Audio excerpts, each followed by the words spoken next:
bring. Pain is real and hatred runs so deep.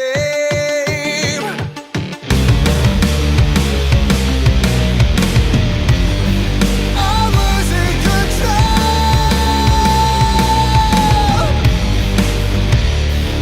We've lost our minds. To take it back will cost our lives. When everything goes dark, this chain can't cause will tear us apart. Inside, bleeding out, I can't survive. Give anything to fail. Alright.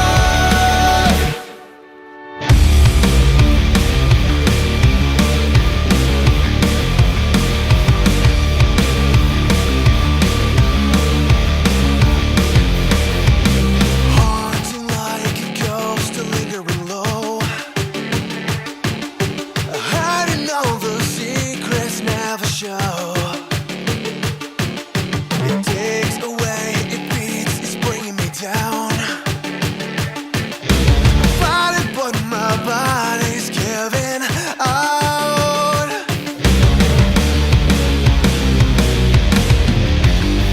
I'm losing control.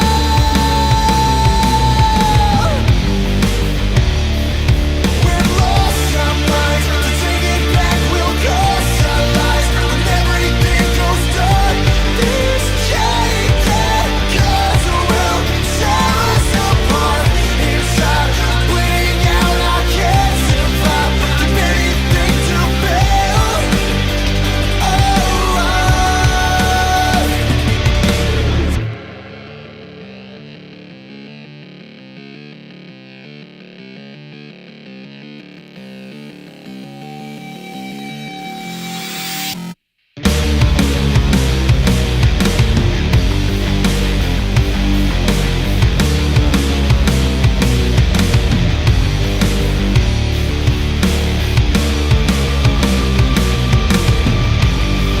I'm losing control.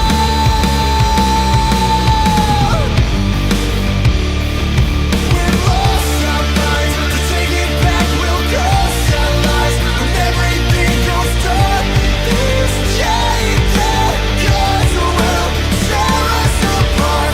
Inside, bleeding out, I can't survive. Give anything to fail. We've lost our minds. To take it back will cost our lives. When everything goes dark, this chain can't cause will tear us apart. Inside, bleeding out, I can't survive. Give anything to fail. Alright.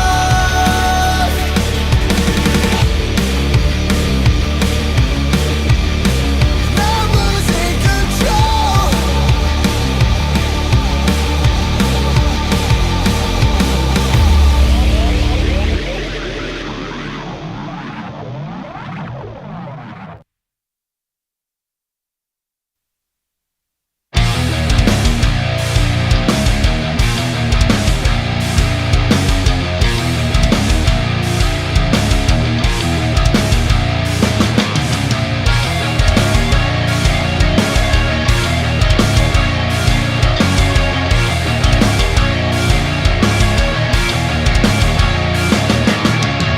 Eyes wide searching, but I can't see all the wreckage inside of me. No light buried so far down. Dare to try to take a hold of me. There's no coming back from empathy. No words, silence is deafening. Head underwater, taking further down. Don't even bother. I'm lost and can't be found. It's taking over, burn me to the ground. No point in swimming when I was meant to drown.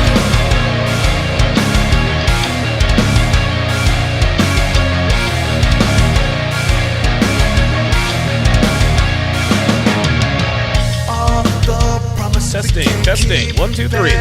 Testing, testing, 1, 2, 3. Forget truly won't forget. And there was a rope as a joke with the word shoved down my throat. In the moment when I needed you most, I'm a fool for letting you get so close. Head underwater, take it further down. Don't even bother, I'm lost and can't be found. It's taking over, burn me to the ground. No point in swimming when I was meant to drown.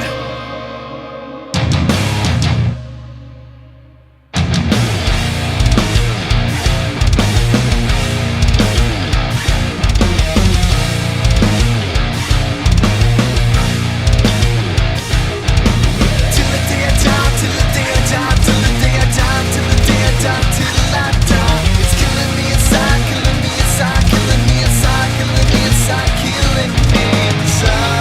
Head underwater, take it further down.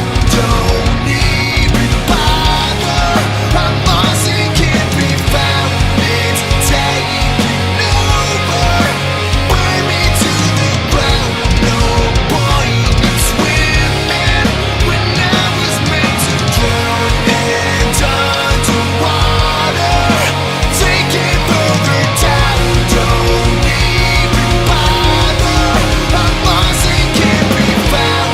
It's taking over, burn me to the ground. No point in swimming when I was meant to drown.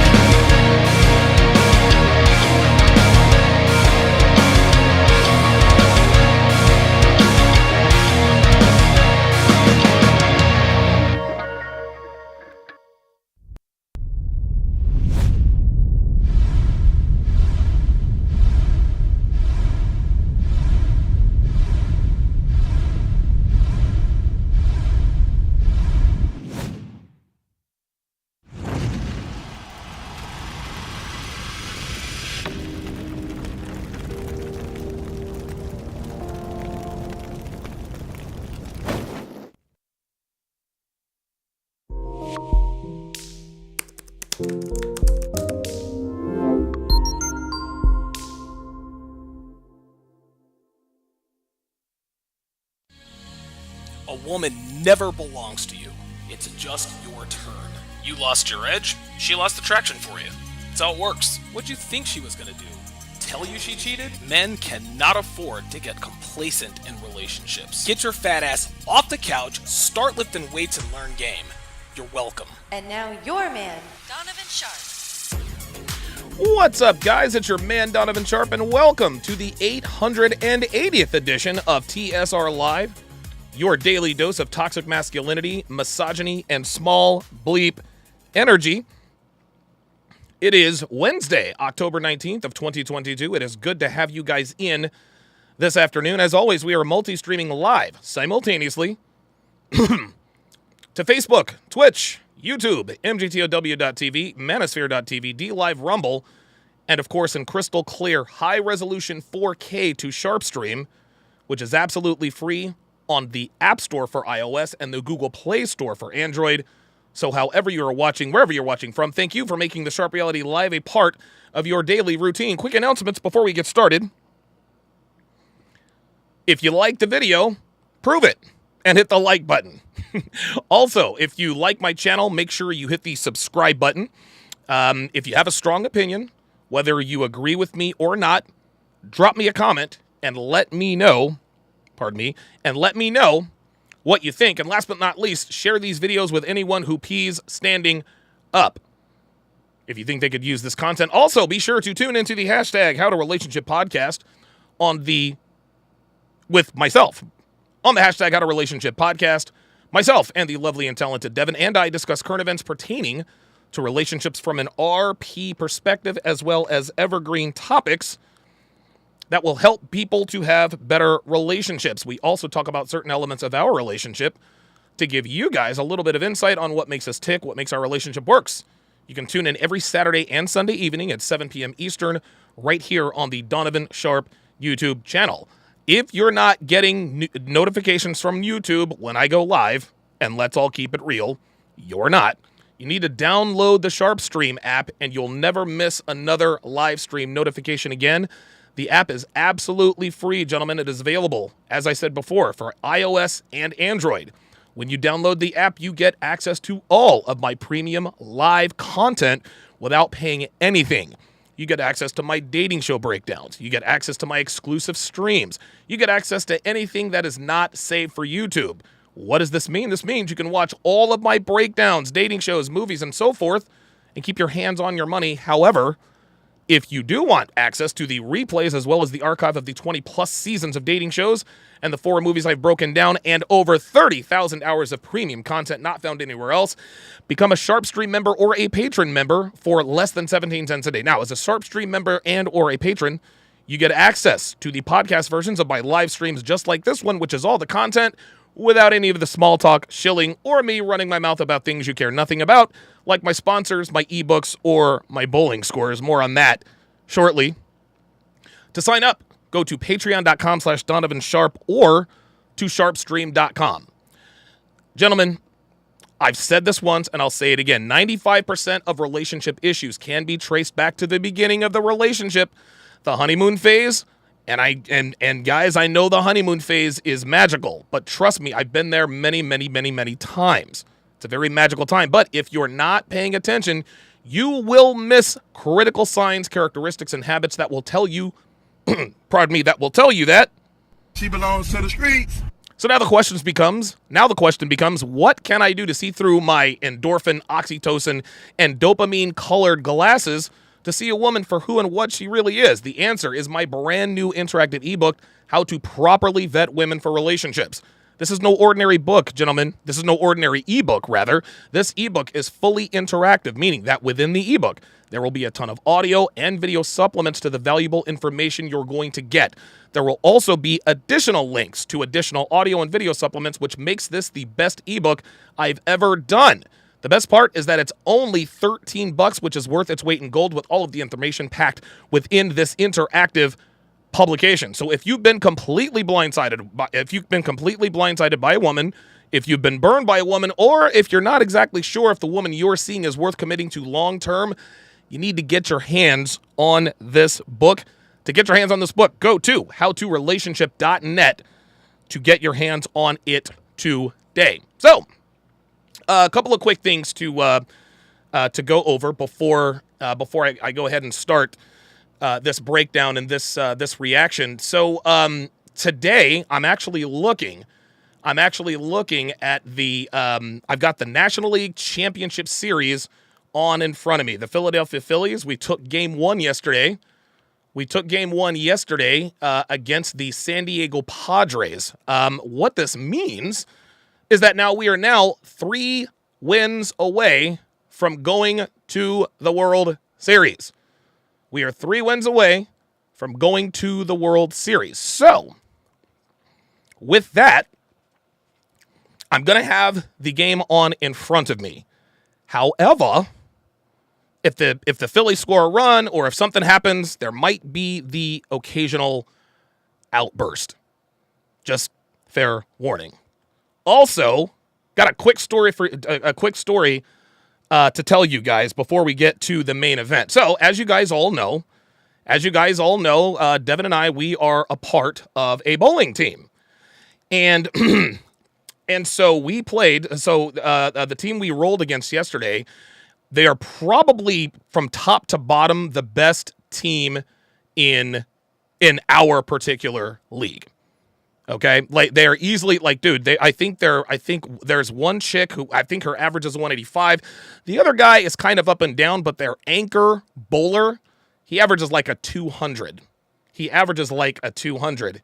Guys, we beat the brakes. Off of the other team, and it wasn't because of me, and it wasn't because of our other teammate. It was strictly because of Devin. Guys, I'm here to tell you. Devin's average is 126. Devin's average is a 126.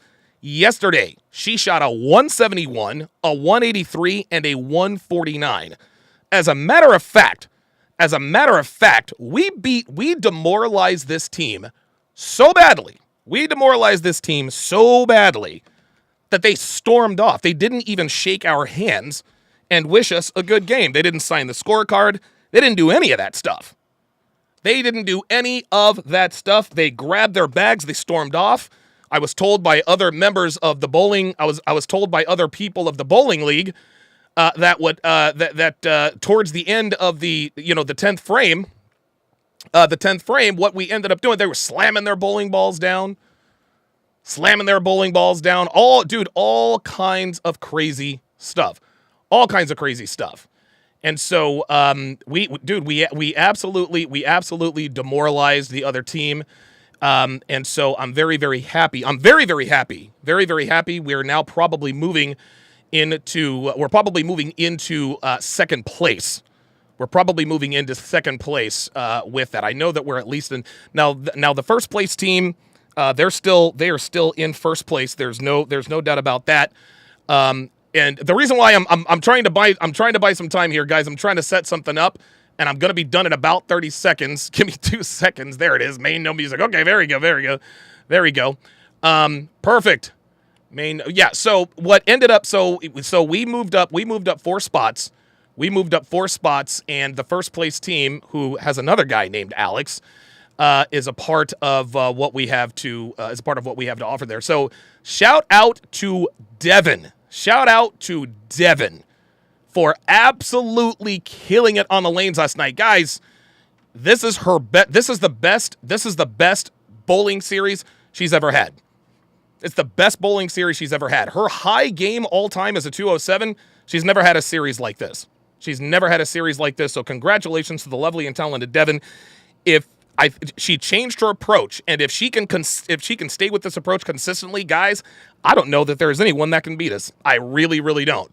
Well, what did yours truly shoot? Well, I humbly shot a 203, a 196, and a 187. So, a few pins short of a 600 series. I went into this series as a 184 bowler. I'm probably going to be up around 186, possibly even 190. So, again, this was a very, very good team that we shot against yesterday, and I'm telling you right now, without Devin rolling the best series of her life, literally, we probably get swept by that team. Instead, we swept them, and I see you guys in the chat. You guys said that they rage quit. Yeah, they pretty much did. Your boy was clutch in the 10th frame. In all 3 games in the 10th frame, the first 2 games, 2 strikes. The last game, 3 strikes in a row. So that's how it goes. Okay, let me quickly read these super chats before we get this party started. Daddy Dame with the $10 super chat says, Hafiz was sounding like a straight preacher con artist. Hafiz talking a lot, talking fast, talking about himself the majority of the time. No facts, data, statistics equals con artist.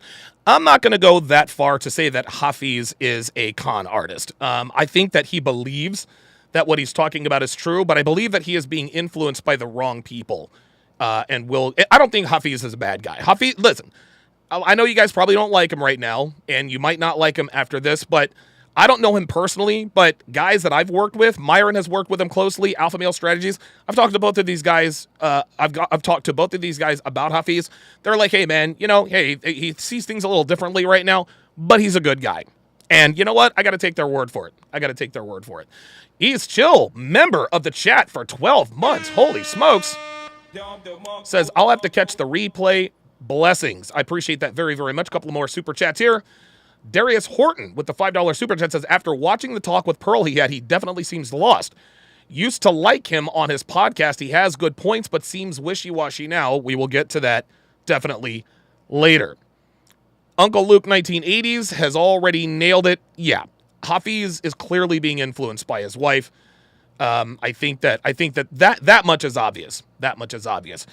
And with that, let us go ahead and get to the breakdown. So, I don't know when it is. This live streamed when. Let me hit the escape button here just to see. So this was, what is this, the 19th? So this was last Thursday. So Thursday, Hafiz, as well as Ali Ray, an OnlyFans model who is basically a porn star. I don't think she's a bad lady, but I mean, if I were her, I would not be all out in public as a porn star. That's just me. It is what it is. She can tell herself whatever she wants to about, oh, you know, me being a porn star isn't a bad thing. Listen, man, everything has a price. Everything has a cost. And at some point, she is going to pay that price, but it is what it is. It is what it is, man. I mean, I'm not mad at her for making OnlyFans content. But, of course, our main guy, Coach Greg Adams, was also on the podcast. And I think it's safe to say he definitely stole the show. Not many people have too much for Coach Greg Adams in the way of debating these kinds of topics. So with that said, let's go ahead and get started. Because I've been watching so much of your content, I want to start right where basically when I first heard this, I was like, who said that? And then they said it was you. It was something called protecting your meat. Have you heard about this? Yes. Protecting your meat. And meat standing for your money, your energy, your attention, and your time. And basically you've said that all relationships are transactional and that meat is the value that you're given to women. So break down what this meat is and how can men protect their meat? Well, the funny thing, when you use that phrase, protect your meat, obviously people are going to think, you know what? You know exactly. what I mean? And by the way, shout out to Coach Greg Adams. I sort of took it's and listen, I'll give him credit for this. I say protect your, now he says it better. It's protect your meat, but I call it your tiers. Your time, energy, attention, and resources. Coach Greg Adams calls it your money, energy, attention, and time. It's literally the same thing. You know, it's his concept. But I just decided to put another acronym on it. But I try to use that as a metaphor to say, try to show men where your value is. A lot of times people will give men an idea, oh, there's other things that are included in this, but it all boils down to, especially when you get to a point of marriage, what is your energy that you're going to put in? Typically, men give energy to women. Women pretty much they don't reciprocate that back. That's right. I've never seen many men that spend a significant time with women and then come out energized, even in the bedroom. Most of the time, they can probably fall asleep within 15 minutes. But now, there's a physiological reason for that, especially when it's unprotected sex. Semen has protein. Semen contains energy, right? Anyone who is sexually experienced, we know that by and large, after you get done having sex with a woman, you are drained and she is energized. Like sex drains us, it gives girls energy. Well, the reason why this is, and again, I don't want to make this a semen retention thing because there are a lot of guys, oh, semen retention is a bunch of BS. No, I'm all about semen retention, 100%, but not as a magic bullet. The detractors of semen retention like to say, these semen retention guys are supposed to make you more alpha. No. There are health benefits, mental and physical health benefits to semen retention. No, it doesn't turn you into Superman. Okay, it does not turn you into Superman. That's not why I endorse semen retention. But the reason why some people talk about semen retention is because that is literally energy. When you ejaculate into a woman, you are giving her nutrients. You're giving protein. Nutrients and protein are leaving your body and entering hers. Okay, there's a reason why the womb is barren until it's engorged with semen, or I don't even know if I use the right word. But that's what Coach Greg Adams is talking about, right? So for the most part, after you get done having sex with a woman, yeah, she's gonna have energy, a little more energy than you, for the most part, because she's getting that energy. In terms of attention, if you remove any of these things, if you remove these things, you lose the marriage, right? Yep. Time is a significant value for men. And matter of fact, we call it, and also Napoleon Hill calls it, your most important asset. And many men will spend hours on end pursuing relationships, obtaining relationships, keeping the relationship alive. Yep. And then many times they will lose the relationship if they stop giving the time. Now, the money part of it, everybody knows it's all transactional. You know, you've had girlfriends, you've tried to pursue women, you're going to give up money. Now, it's not a bad thing that the relationships are transactional. So when I say relationships are transactional, it's not a complaint. That's right. Many people think it's a complaint, but it's just a reality. And we have to accept that reality. Yeah, listen, I'll elaborate on what CGA said there. Look, check this out, y'all. Check this out, man. Relationships are transactional, okay? Relationships are transactional. And I think that's a good thing, okay? All relationships, sexually or otherwise, are transactional. If you are in a relationship with someone, they are getting something out of being with you. They're getting something out of being with you. Women would not submit to men if they didn't get your time, if they didn't get your tears, right? What reason does a woman have to commit to you and give you her body, her mind, and her soul if you're not giving her your time, your energy, your attention, or your resources? It would be pointless. It would be pointless. Does this mean that relationships are bad because they're transactional? No. The best relationships are always transactional. If one is giving more than the other is giving, there's an imbalance. If one is receiving more than the other, there's an imbalance. This is why relationships have to be This is why relationships that are mutually beneficial are always transactional. Make no mistake about it. Devin would not put on hoops, heels, and lipstick, for sex every night if she didn't get access to my tears. She just wouldn't. And I damn sure wouldn't be giving her access to my tears if she didn't do the things she did for me. It is what it is, guys. And just because relationships are the reason why so many people think that relationships being transactional is sad, because they want to hold on to this Disney fairy tale. Well, relationships shouldn't be transactional because you should be with the person because you love them. I'm here to tell you, love ain't enough. Love ain't enough, man. And anyone in this community knows that very clearly. Gotcha. Have you? So you've never seen Coach's content ever? Really? I'm aware of almost everybody in the space, kind of where Coach is at. I don't think so. Just judging by Hafiz's talking points, I don't think he's aware of the right people. And this is going to be a recurring theme.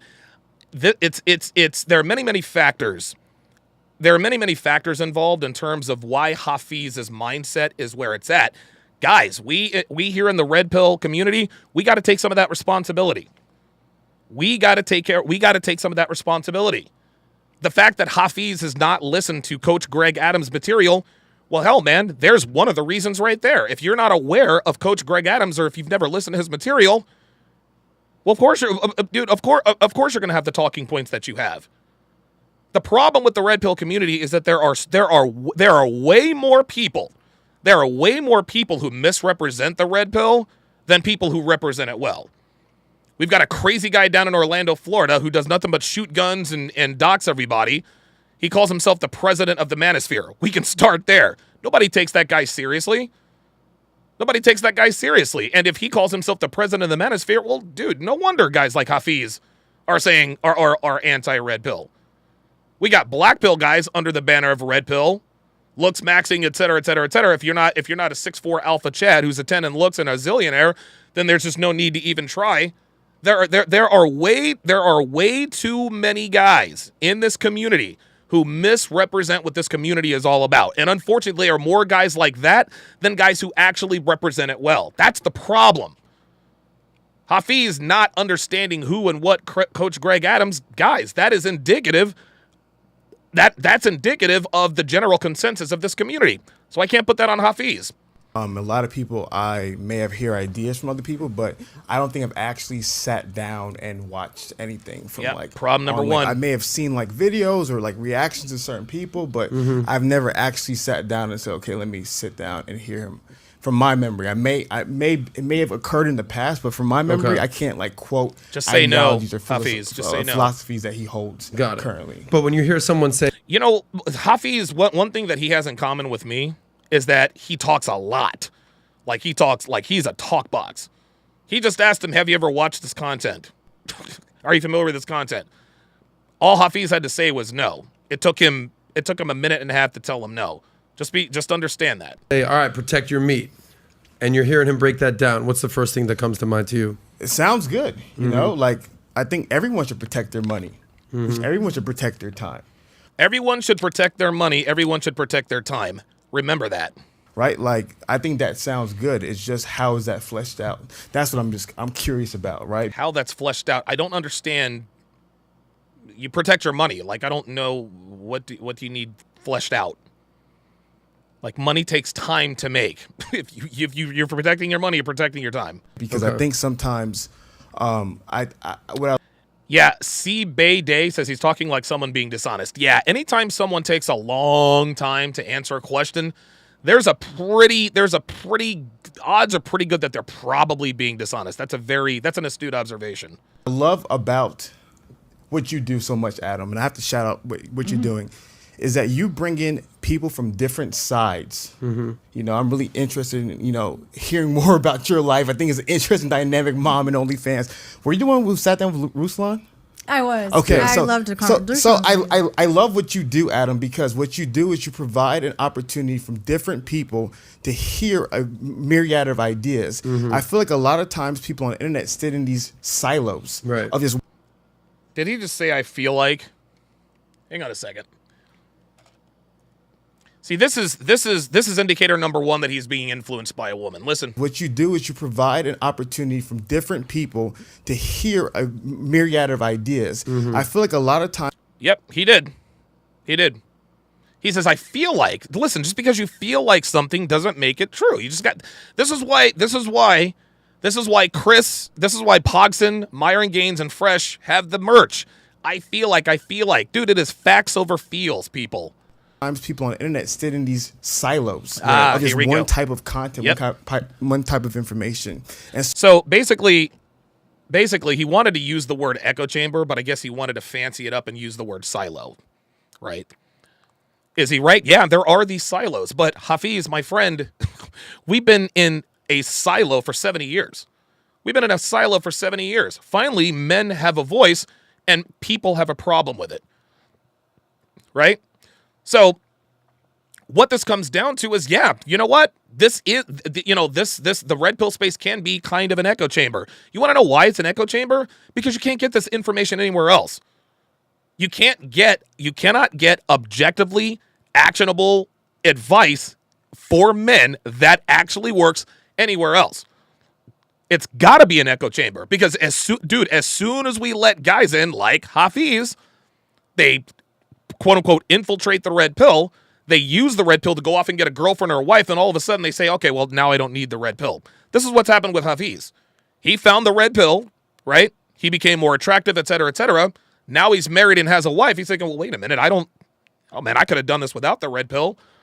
Well, here I am. Well, this is likely what he is going through. This is likely what he is going through. So yeah, you know what? This is a silo, Hafiz, but you want to know something? The silo and the red pill is necessary because you're not gonna find this kind of content or these kind of talking points anywhere. And if we let anyone infiltrate it, then the message gets diluted, and now all of a sudden we get guys like Hafiz who are now turning against the red pill. So yeah, there's nothing. You know what? Listen, in some cases, echo chambers can be bad. In this particular case, no. Red pill content it's constantly shadow banned, it's deplatformed, all that good stuff. So yeah, it kind of has to be an echo chamber, it kind of has to be a silo in order for us to stay around. That's what it comes down to. So no, in this case, it's not a bad thing. Darius Horton. Oh, wait a minute. I think I read that already. Let's go to Lord Sinister 707 says it wasn't really his opinion, it was how he presented it. He just wouldn't shut up. He didn't win an argument due to facts. Everyone just wanted him to be quiet. He spoke about nothing for 10 minutes. Okay. I haven't watched this whole thing. I think I watched the first 20 minutes when I was working out this morning. So beyond 20 minutes, I'm seeing this for the first time along with a lot of you guys. Nitty777 says, salute Donovan, listening live on Ogontz Avenue in Philly. Appreciate that very much. Shout out to Philly.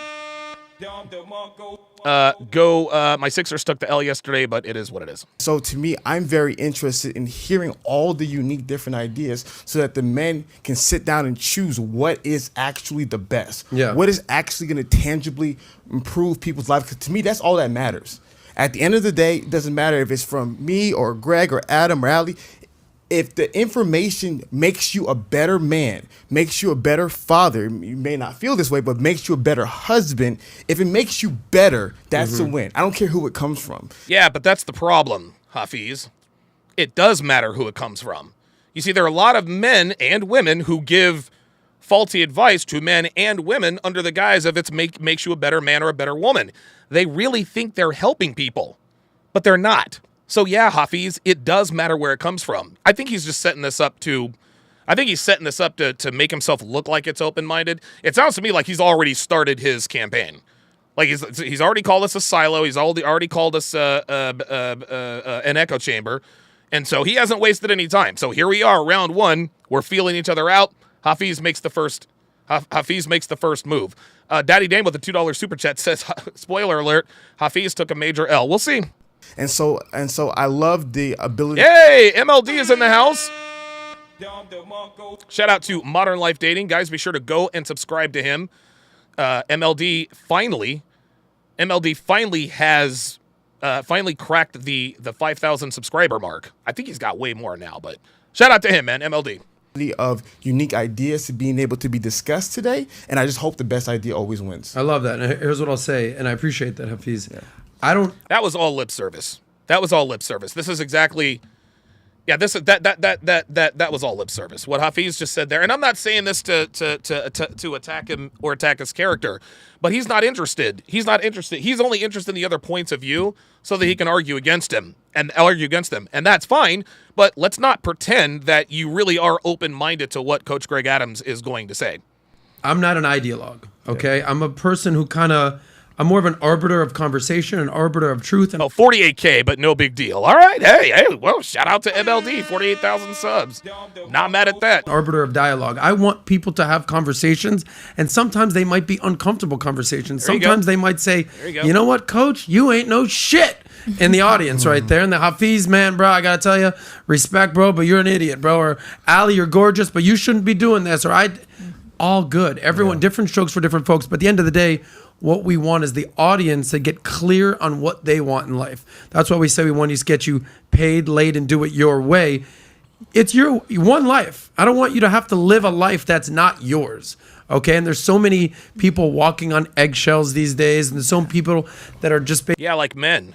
Men are walking on eggshells. We walk on it, dude. We're walking, especially on these platforms. Basically trying to transform what they should say or shouldn't say. And on a show like this, I wonder why. Just do you. And to be fair, to your point here, a lot of men are kind of pushed in one direction. There it is. Based on a few things. And there some it is. people will say, hey, don't you want to get married? Don't you want to have kids? Mm-hmm. And a lot of men are uncomfortable with it because of what comes with it. And people will not really include what that is. And then he finds himself in it. And then he finds himself alone when it doesn't work out. The people that kind of told him to go that way obviously leave them. They leave him hanging.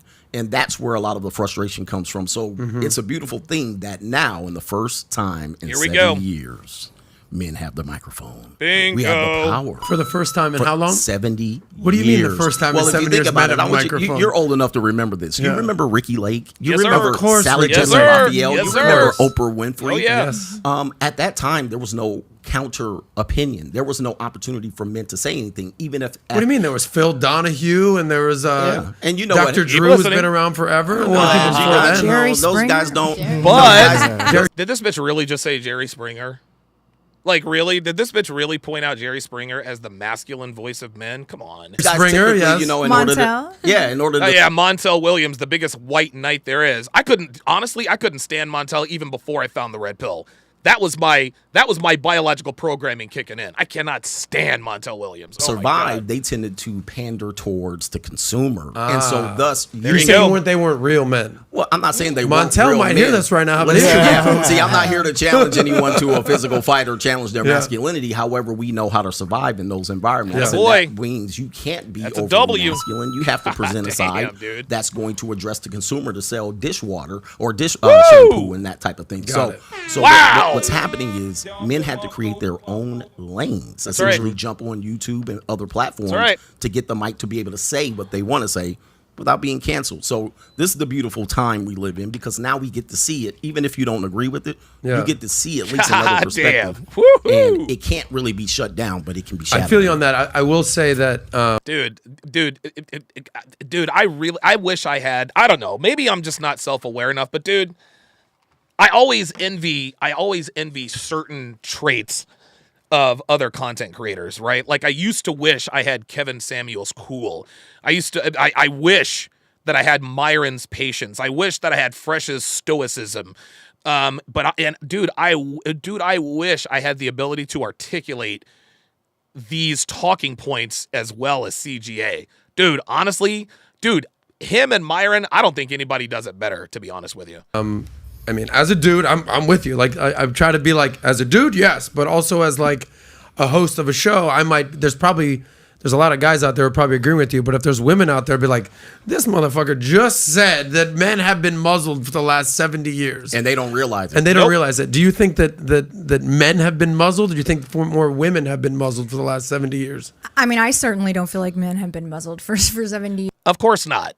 Of course you don't feel like men have been muzzled for 70 years because you're a woman. Why would you even care about that? But again, just because she doesn't feel like men have been muzzled for 70 years doesn't mean that we haven't. Again, this is the problem with the statement, I feel like. Okay?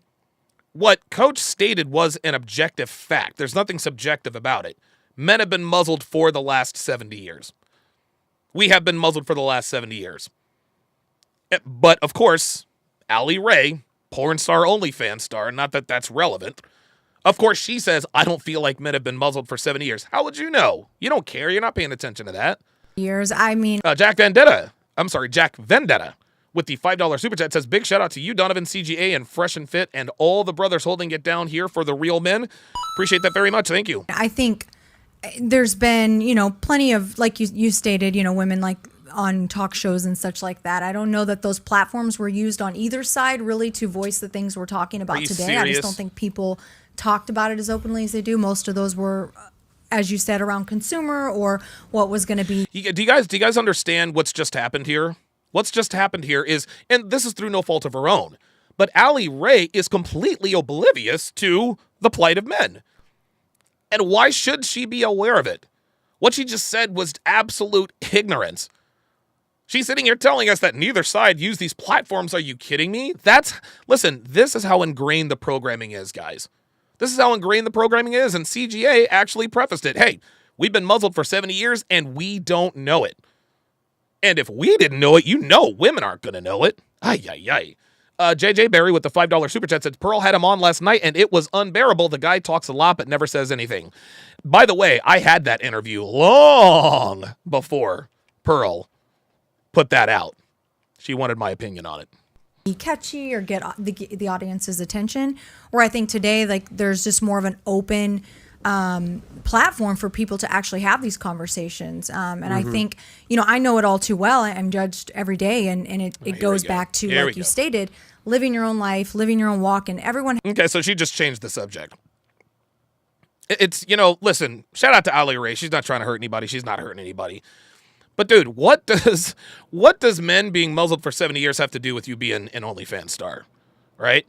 Like, okay, so you're an OnlyFans star, you're judged every day. Like, listen, Allie, we know that you're attractive enough for people to pay to watch you have sex on camera. Enough. Jesus. Has their own ideas. Nobody's word is law, and I think that's where. Nobody's word is law. Oh boy, this is one of those not everything is black and white thing. Not everything is black and white deal. A lot of people are getting confused today. It's like, this is meant to be an open dialect, so you can kind of feel where you feel like is a good fit for you, or feel like is a good fit. Listen, just because I feel like something's a good fit doesn't mean it's a good fit. Would fit in, but there's just too much of this. It's not always black and white, and I think I'm a perfect example of that. I'm a wife, a mother, and I am doing something that is quite taboo for who I am. That has nothing to do with anything. Jesus Christ, I swear to God. Dude, they could be having a conversation about baking Christmas cookies. Yeah, I use, a little bit more flour, I use a little bit more sugar. When it comes to baking Christmas cookies, I kind of get judged because, I'm an OnlyFans star. Like, we got it. Allie, we got it. We get it. Okay? You have an attractive enough body for people to pay to watch you get plowed by your husband on OnlyFans. We get it. We get it. But I do it well. I balance the two. Nothing's really changed in my life outside of what I'm doing. Hang on a second. Hold on. I missed something that she said that I wanted to point out. There's just too much of this. It's not always black and white, and I think I'm a... there we go. There we go. No, it's not always black and white, Allie Ray. But not everything is a gray area. See, this is the problem with men and women now. Is that the opposite. See, black and white represents objective truth. Water is wet or it's not. We know that it's wet. The sky is blue or it's not. That's objective. The gray area is the subjective truth that women like her like to swim in. Well, not everything is black and white to be able to justify whatever decisions they make. Of course, she says not everything is black and white. She has grown sons, and she gets fucked on camera for money. That's fine. You can do what you want, but, sweetheart, you are going to be judged for that. Your sons are going to have issues because they know what your mother looks like intimately. Like, I don't know, and again, I'm not trying to, and I'm not trying to make this about Allie Ray, but think about the world we live in. We have a wife and mother openly, basically bragging about the fact that she gets fucked on camera for money and gets paid to do it. This is her third or fourth time on the show, guys. Her third or fourth time on the show. Like, why are we so proud of the fact that we're an OnlyFans star as a mother?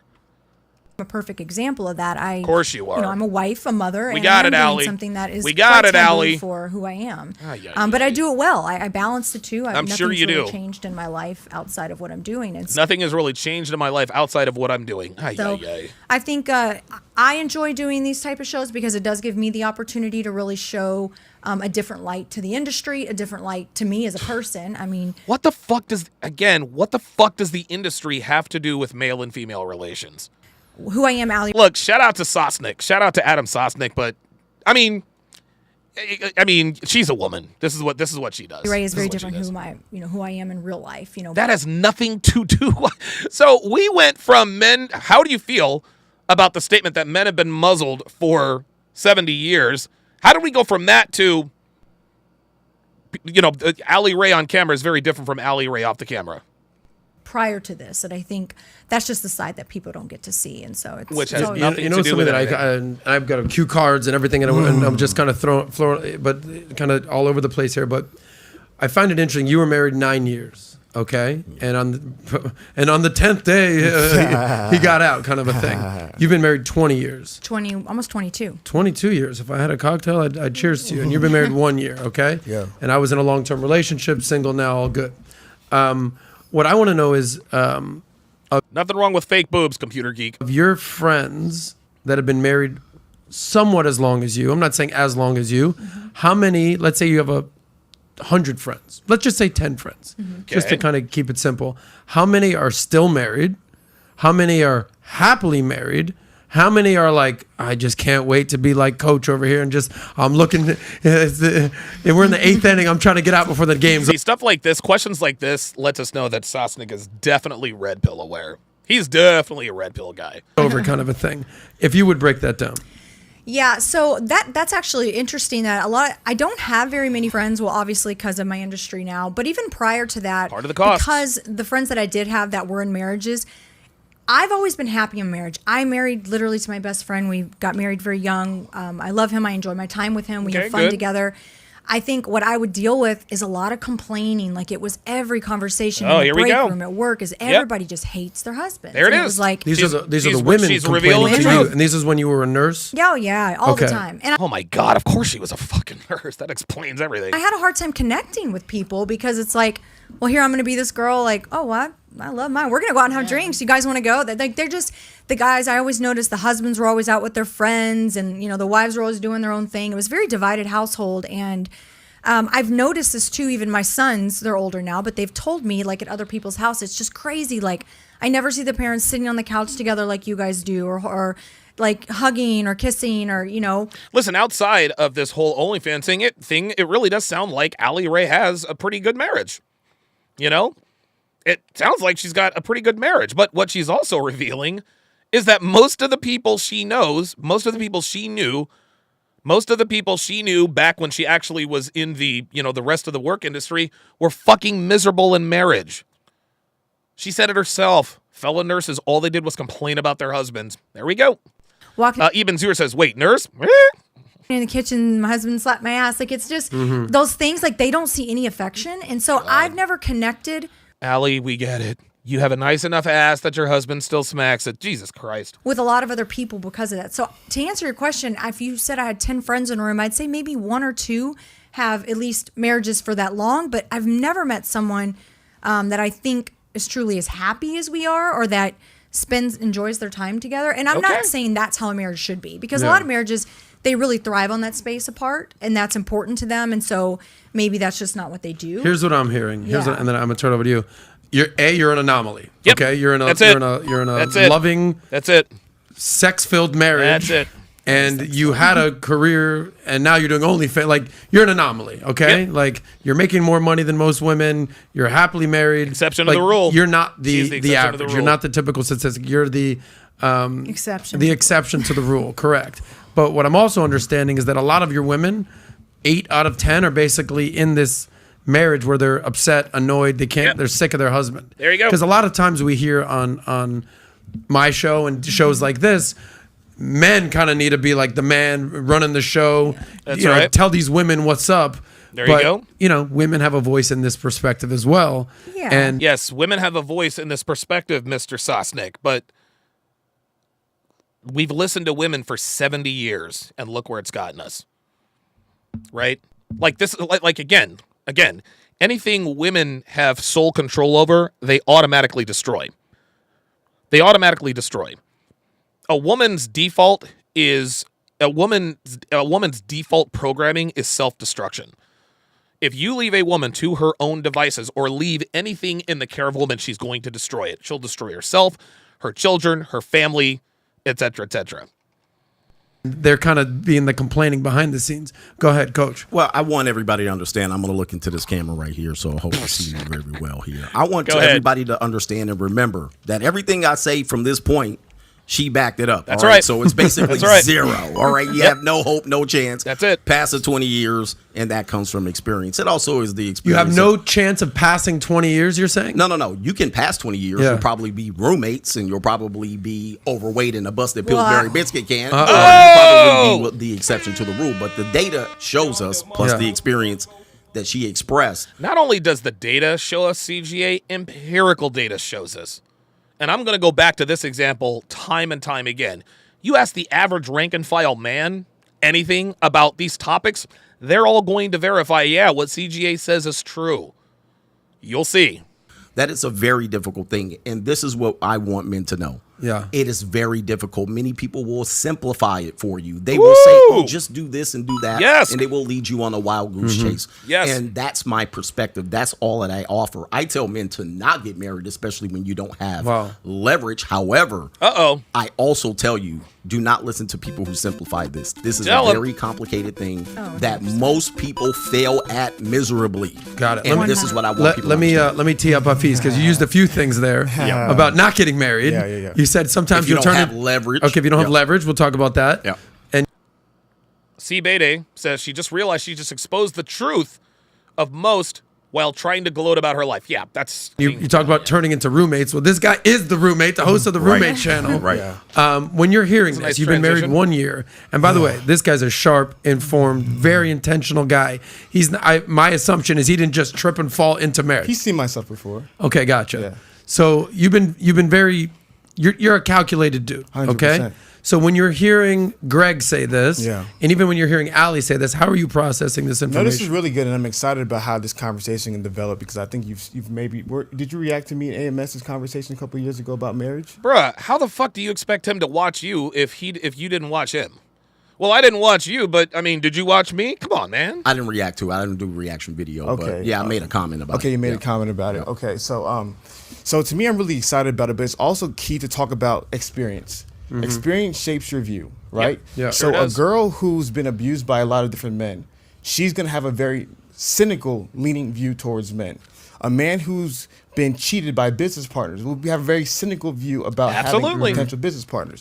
So it's also unique to talk about we have to be honest. Yeah. Nobody here is 100% objective. That's one of my That's right. arguments always with red pill stuff. They say they're speaking There the we truth. go. There it is. Here we go. That's his objection with red pill stuff, is that they're speaking the You're truth. not a robot. You know, you have your biases, right? Call it for what it is. We all have our biases. I have Okay, Hafiz, my friend, this community wasn't found, this community doesn't exist because of biases. This community exists because of shared experiences. Are there biases? Yes, but you want to know something, Hafiz? Biases are shaped by experience. There's nothing wrong with being biased, especially if you experience it again and again and again. 70% of divorces are initiated by women. 90% of relationships are ended by women.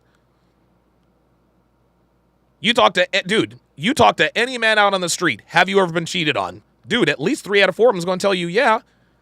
Right? You ask another 75% of those people, have you been cheated on twice? They'll probably tell you yes. Okay. And see, we as men, we tend to learn, some of us learn more quickly than others. But the point is, pardon me, the point is that it's not just individual experiences. What he wants to do here is he wants to say, well, your individual experiences shouldn't shape your worldview. And I do agree with that. But individual shared experiences, that's the truth right there. What he wants to say, what he wants to do is he wants to take us on a case-by-case basis.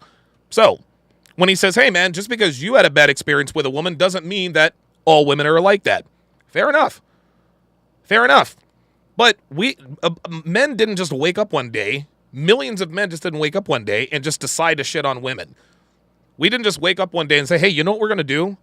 We're going to create this community. We're going to call it the red pill, right?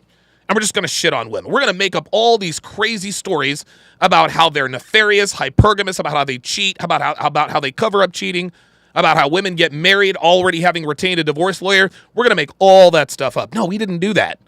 The reason this community was created is because of like experiences, shared experiences. No, our experiences are not identical, but they're all extremely similar. That's why this community exists. Cody Marshall, $5, says CGA cooked Hafiz all day and he's on point. Mario Coin, appreciate that. Let's continue. Biases. You have biases. Coach has biases. As much as we think we are, we have to be 100% honest to the people about our biases. If I'm an individual and I'm going to be 100% honest about my bias. The hell? Jesus.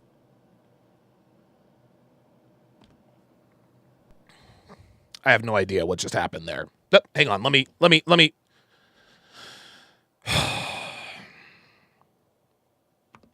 There we go. All right. Good stuff. All right. Anyway, yes, we do have to be 100%. We do have to be 100% honest about our biases. There is absolutely no question about it. But like I said, we all have shared experiences. I remember when I had the debate with Alex from Playing with Fire. I remember we had this debate about empirical data, right? Like, we had this debate about the difference between the definition between of empirical data versus real data. And Alex from Playing with Fire would not concede the empirical data. He just wouldn't. That's just all there was to it, guys. So what this guy is talking about, he's talking about shared experiences as though each one, again, I totally understand. One person can't make a sweeping judgment based on one experience. He can't make it based on 2 or 3 or 4 or 5. But when we talk to and we see men and we hear stories time after time after time again, that's what happens. This is why this community exists. I was divorced and I had a difficult experience via marriage. I'm going to have a biased opinion via marriage. Allie has a positive experience with marriage. So she can have a bias towards, well, great marriages can work, right? So great marriages can work. Again, Hafiz is 100% correct. Great marriages can work. Listen, everybody wins. Everybody wins when men and women are in good relationships. And it's not just the men and women who are in those relationships. Their friends benefit, their families benefit, society benefits. But guess what? Just because it can happen doesn't mean it will happen. Hype Reactions, $2, says, this guy 100% likes to hear himself talk. Okay, so do I. I'm not trying to pile on Hafiz here, right? Listen, I'm not gonna sit here and tell you that I don't like to hear myself talk. I like to hear myself talk so much I listen to my podcasts in the shower. So I'm not gonna bag on Hafiz. I'm not gonna bag on Hafiz for that. So, but to me, the people I admire the most, the people I look up to, are married people. Patrick Bet David. Oh boy, hang on. Gotta make sure my camera's on. the hell? Hang on, guys.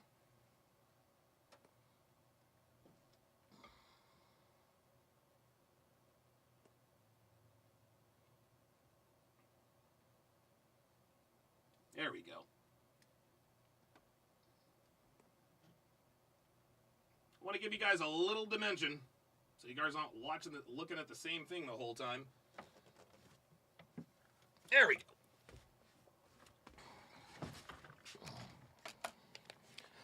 Now listen very closely to what he says here. Listen very closely to what he says here. Peterson, my father, Pastor Mark Driscoll, people who I look up to the most, right? Long-term marriages, the people that I celebrate a lot. Long-term marriages, Which is good. my father and mother been married for over 30 years. And guess what? Guess what? Devin's mother and father have been married for 40 years. Kudos to them. Great, healthy marriage. So that's my opinion. My pastor, Pastor Heidi Lewis, been married for over 25 years. So that's my worldview. And so to me, That's the problem. That's the problem. What Hafiz is doing, and I can understand. I can understand why one might think this way. It's a lot easier to be positive about marriages. Yes, of course. Okay, all the people that you look up to are married. Guess what? Let's back up. Let's back this up. Let's back this up because I want to make a really good point about this. Because listen, man, looking up to men who have successful relationships, that's a good thing. But here's the problem. people who I look up to the most, right? Admire the most. The people I look up to are married people. Patrick Bet-David, Jordan Peterson. Yeah, Hafiz does a very good job at pandering to the host. So, just saying. Patrick Bet-David. My father, Wait, did he say... work, right? So similar to me, the people I admire the most, the people I look up to are married people. Patrick Bet-David, Jordan Peterson. Jordan Peterson is married. Hafiz, the women that we are dealing with today are not the same women that Jordan Peterson was dealing with. The kind of woman Jordan Peterson married is not the same kind of woman today. My father, Your father, okay? Your father and mother have been married for, 30 some odd years. Guess what? Women are different now, okay?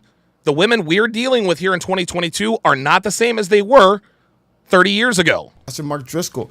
Pastor, whoever the hell he is. People who I look up to the most, right? Long-term marriages, the people that I celebrate a lot. Long-term marriages. My father and mother been married for over 30 years. Great, healthy marriage. So that's my opinion. My pastor, Pastor Heidi Lewis, been married over 25 years. Married over 25 years. Again, women very different.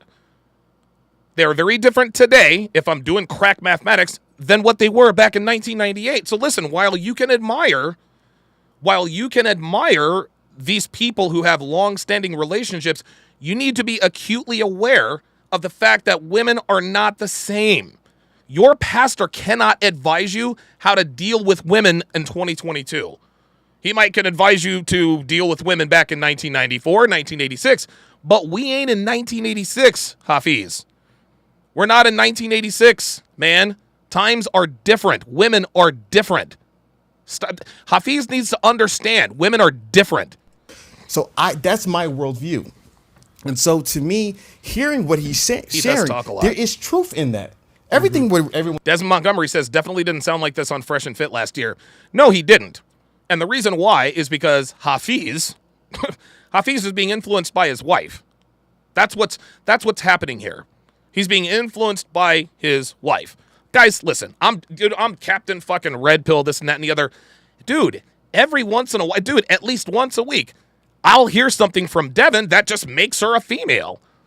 Like with the Game of Thrones, the whatever the case may be. Sometimes she'll say something and I'll have to be like, look, Devin, you know that's not really the way it is. And she's like, yeah, you're right. But and then she'll say, but Donovan, I'm a girl. This is the way, hey, I understand. Even my woman understands that she is a woman. She's designed a certain way. And I have to let her know, hey, I understand this is the way you're programmed, but your programming is not for 2022. Your programming was built for 1822.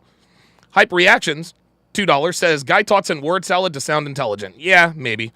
One's going to share, there's going to be truth in it. Yes, if you, like my dad told me a very powerful point. I love my father. He's such a wise older man. He said the most important decision you'll ever make in your life is the one you marry.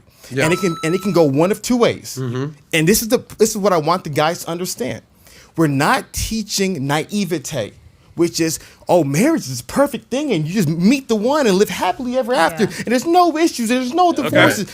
We're not teaching naivete. Okay, that makes sense. Marriage can be the worst thing in your life. It can be an absolute living hell. And I guarantee. Listen, marriage can be great and it can be terrible.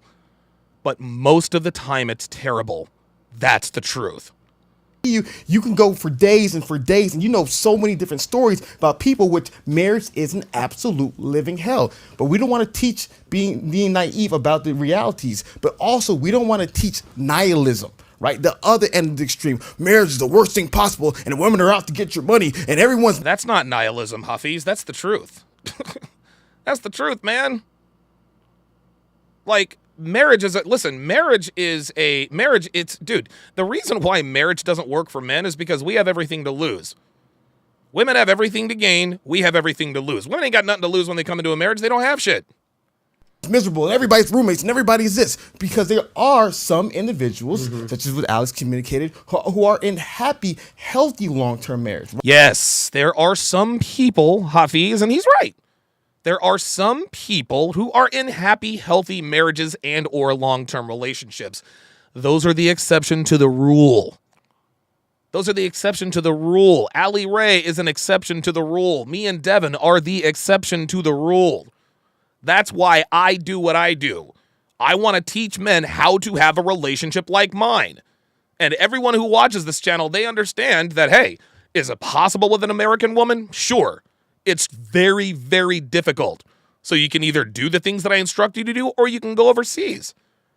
But most men don't have the financial wherewithal or the balls to completely move overseas. So guess what? That's why I exist. I teach men how to deal with women here in the West. Right. So you don't want to be naive. You want to be nihilistic. You want to be as real as possible. See, he is drawing comparisons between naivety and nihilism. Computer, what's the definition of nihilism? Nihilism is usually defined as total rejection of established laws and institutions. Total rejection of established laws or institutions. What the fuck is what the fuck is Hafiz talking about? What does nihilism have to do with the red pill? I think the word that he's probably looking for is hedonism. Yeah, the red pill community we can definitely be hedonistic. And I certainly went through my hedonistic phase. For sure. But nihilism, I think he's misusing the word nihilism. Possible. Give me the good, the bad, and the ugly. And my J. Sixler, 1986 says, Janice, are you there? At your service, sir. Biggest thing is that I understand that marriage is a very difficult thing to get right. And the same thing is like it is a very, very, very difficult thing to get right. Okay, so he's acknowledging that. So look, man, this is what we teach. This is what we teach. Now Again, this goes back to too many bad representations of the red pill. Too many bad representations of the red pill. That's what he's basing this on.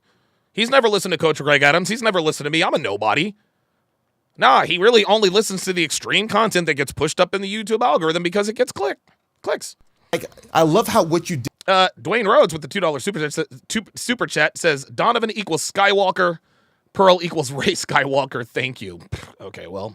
It's marriage and money, right? I think we're going to be talking about those. Yeah, Michael Creed, it's cynicism. Naivety and cynicism. And cynicism is rooted in truth. Optimism is optimism. Two things today. Adam, you're a 1% man financially, right? That means 99% of people are trying to get to where Adam is. We know the difference, Most people buddy. live paycheck to paycheck. They're struggling. Yep. Their lives suck when it comes to money. Most people are struggling, but they're trying to get to where you are. That's how I view relationships. Most people are in really sucky relationships. That's right. Most people, it's a day-to-day war, hell, the way work is, the way the gym is. But then there are some people who are having it at the highest of level. Hafiz just verified what we talk about. He just said most people are in shitty relationships, but some people are not. I don't know. He's right. He's right. He's absolutely right. Dre Raven with the $5 super chat says people can survive getting bitten by a cobra, and yet we still teach people to be cautious around snakes too. Exactly. Listen, man, if you want to be a snake wrangler, great. Just understand that it comes with some risks. If you're willing to take those risks, fine. The same way nobody says, oh, well, most people are not going to be in the 1%, so screw it. You should even try. It's, 90% of businesses end in 10 years. You should even try. Yep. We say if somebody's going to succeed, why not you? Which is why I love what you're doing. If someone's going to be rich, why not you? If someone's going to make money, why not you? If someone's going to have a great podcast, why not you? So for me, I acknowledge that the top of the mountain is rare. I acknowledge that. But what I also acknowledge is that if somebody's going to win, why not it be you? And how can we help as many men as possible get there? Everybody won't be able to get there, but how many people can we help get there? And that's what, to me, matters the most. Okay, yeah, that was just a bunch of word salad, but I'll tell you this. He's right. He's right. Everybody's trying to be that top 1%er. Everybody's trying to be that top 1%er. I'm going to rewind it a little bit because he said something very poignant here. Just listen. What you're doing. If someone's going to be rich, why not you? If someone's going to make money, why not you? If someone's going to have a great podcast, why not you? So for me, I acknowledge that the top of the mountain is rare. I acknowledge that. But what I also acknowledge is that if somebody's going to win, why not it be you? And how can we help as many men as possible get there? Everybody. That is literally what the red pill is built atop of. We're trying to help as many men win as humanly possible. Everybody won't be able to get there, but how many people can we help get there? And that's what, to me, matters the most. Yeah, but listen, he makes some very good points. Just because 90% of businesses fail doesn't mean you shouldn't try to hang your own shingle. Just because most channels on YouTube are failures doesn't mean you shouldn't have a YouTube channel. Just because very few people have climbed to the top of Mount Everest doesn't mean that it's possible. Here's the difference. If you try and open a business and it fails, yeah, okay. The worst that can happen is it's bad. It's you can have bankruptcy, you maybe get a little bit depressed, but you can recover from that, right? You can recover from that. There is a cost for having a failed business, but hey, at least you can recover. If you try to climb to Mount Everest and don't get there, no problem. You can try again next time. It doesn't really cost you anything except for the time and the energy and the money that it took to give it a shot. But relationships in the West are the only thing that a man can fail at, and it can literally cost him everything. He's 100% right. Just because you can't be... Listen, try to be a millionaire. Try to make as much money as you can. And if you fail, you'll be 100,000 there. Cool. Or you'll go broke. Fine. There's always a way out. But when a man fails at relationships, the West makes him pay dearly. It costs him everything. It costs him money. It makes him depressed. He loses his children, the house, the car, the kids, the dog, and sometimes even his job. And as Taylor Dortch says, and sometimes it can cost you your literal life. Hafiz is 100% correct. Why shouldn't I be one of the winners? The problem is that even when a man has a successful relationship, it pales in comparison with regards to the risk. There is way too much at stake for failed relationships. If a man fails at a relationship, he's done. He's done. Pearl said on my podcast the other day, and I agree with her 100%. This is why men aren't in relationships anymore, is because women, we as men, we pay for women's bad decisions. We pay for women's bad decisions.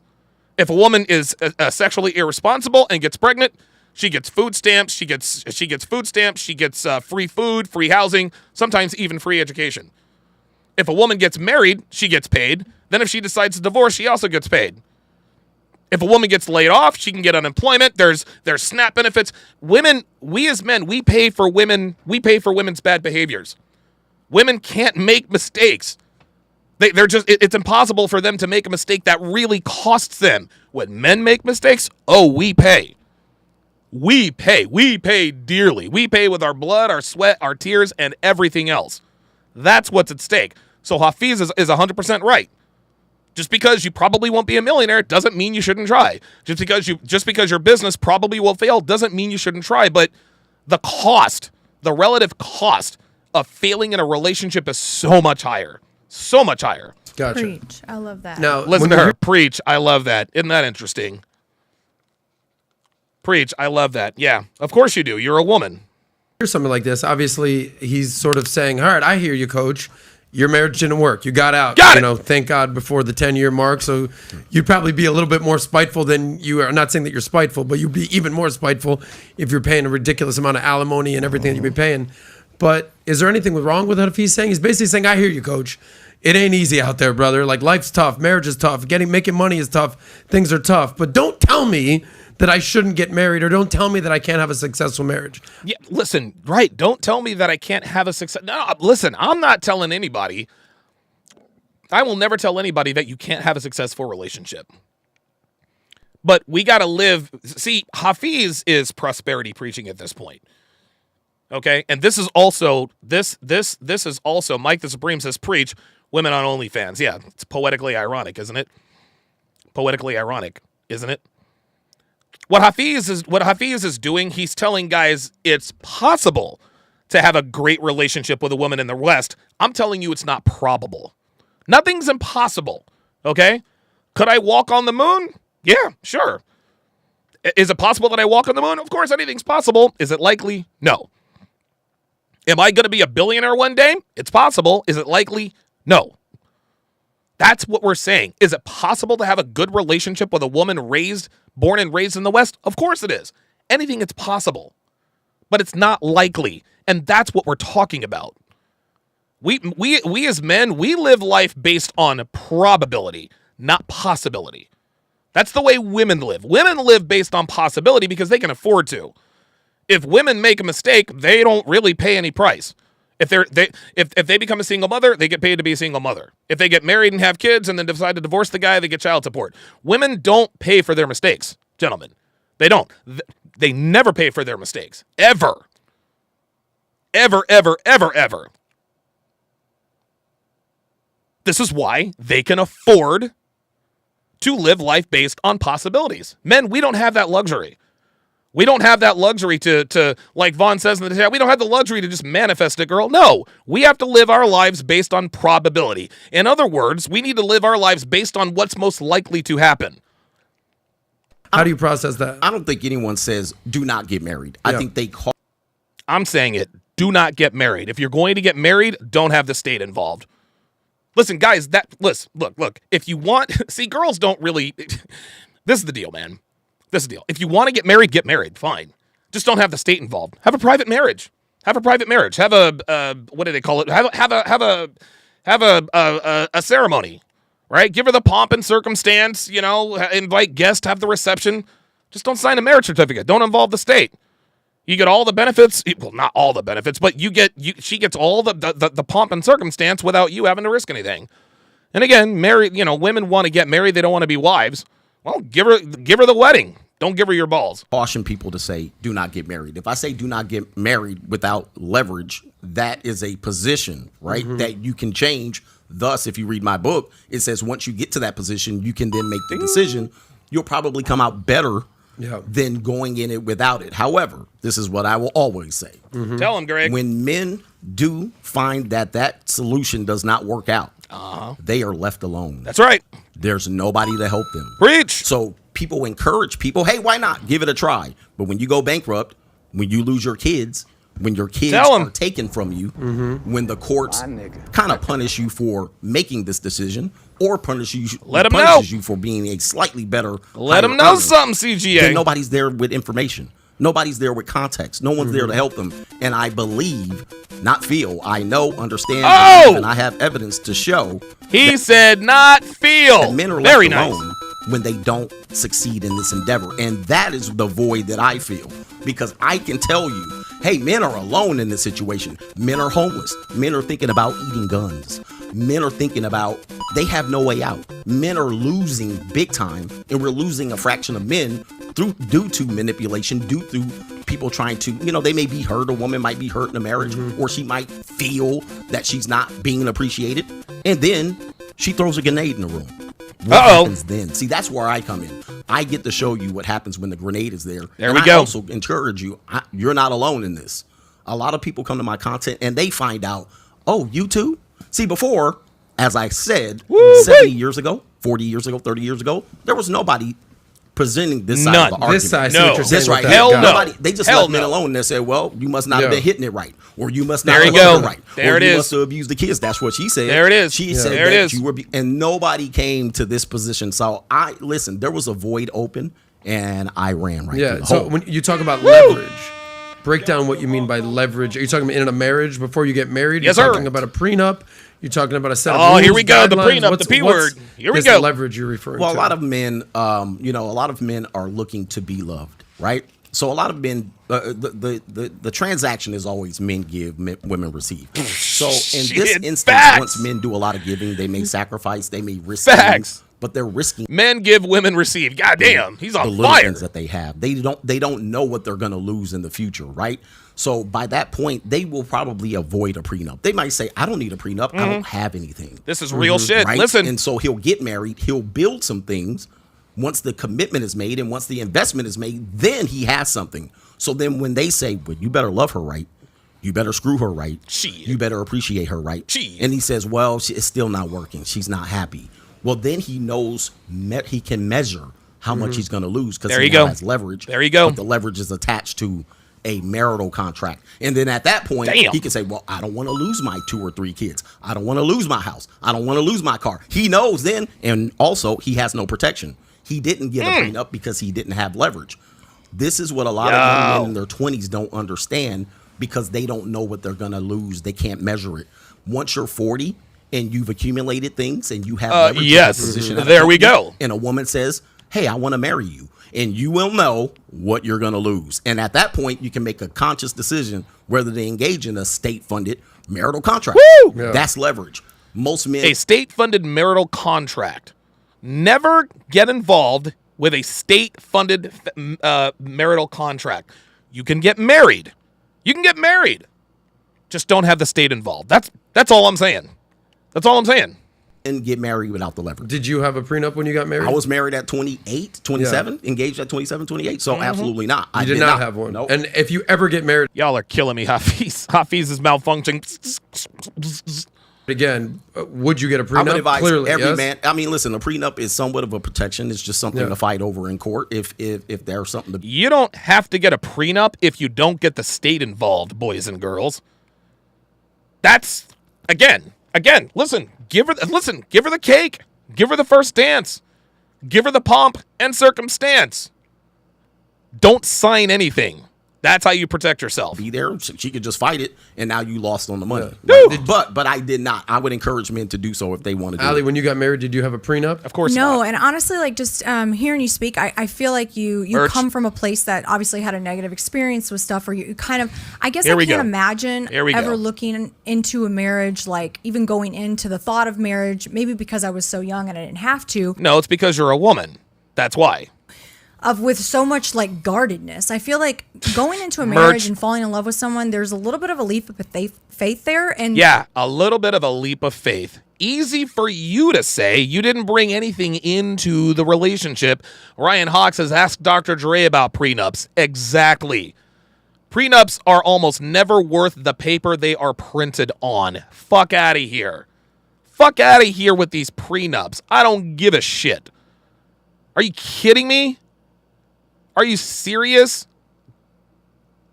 But going back to what Miss Ali Ray is talking about, just take a leap of faith. Are you serious? Are you out of your mind? Yeah, just take a leap of faith. Yeah, it's easy for a woman to take a leap of faith because she's not risking anything. She's not risking anything. She's not bringing anything into the relationship that she hadn't previously given to another man. That's what this comes down to. Really, when a woman gets married to a man, really, what is she contributing? A used up vagina and sometimes even a used womb. Yeah, take a leap of faith.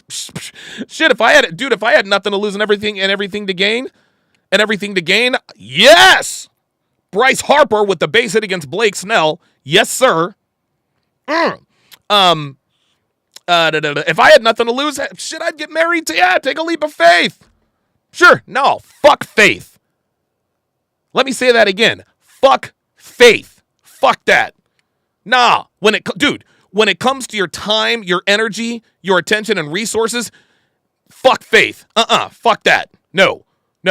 I'm going to control my controllables. I'm not taking a leap of faith for any goddamn body. Fuck that noise. Fuck out of here. That's why bitches always say, oh, let's take a leap of faith. They got nothing to lose.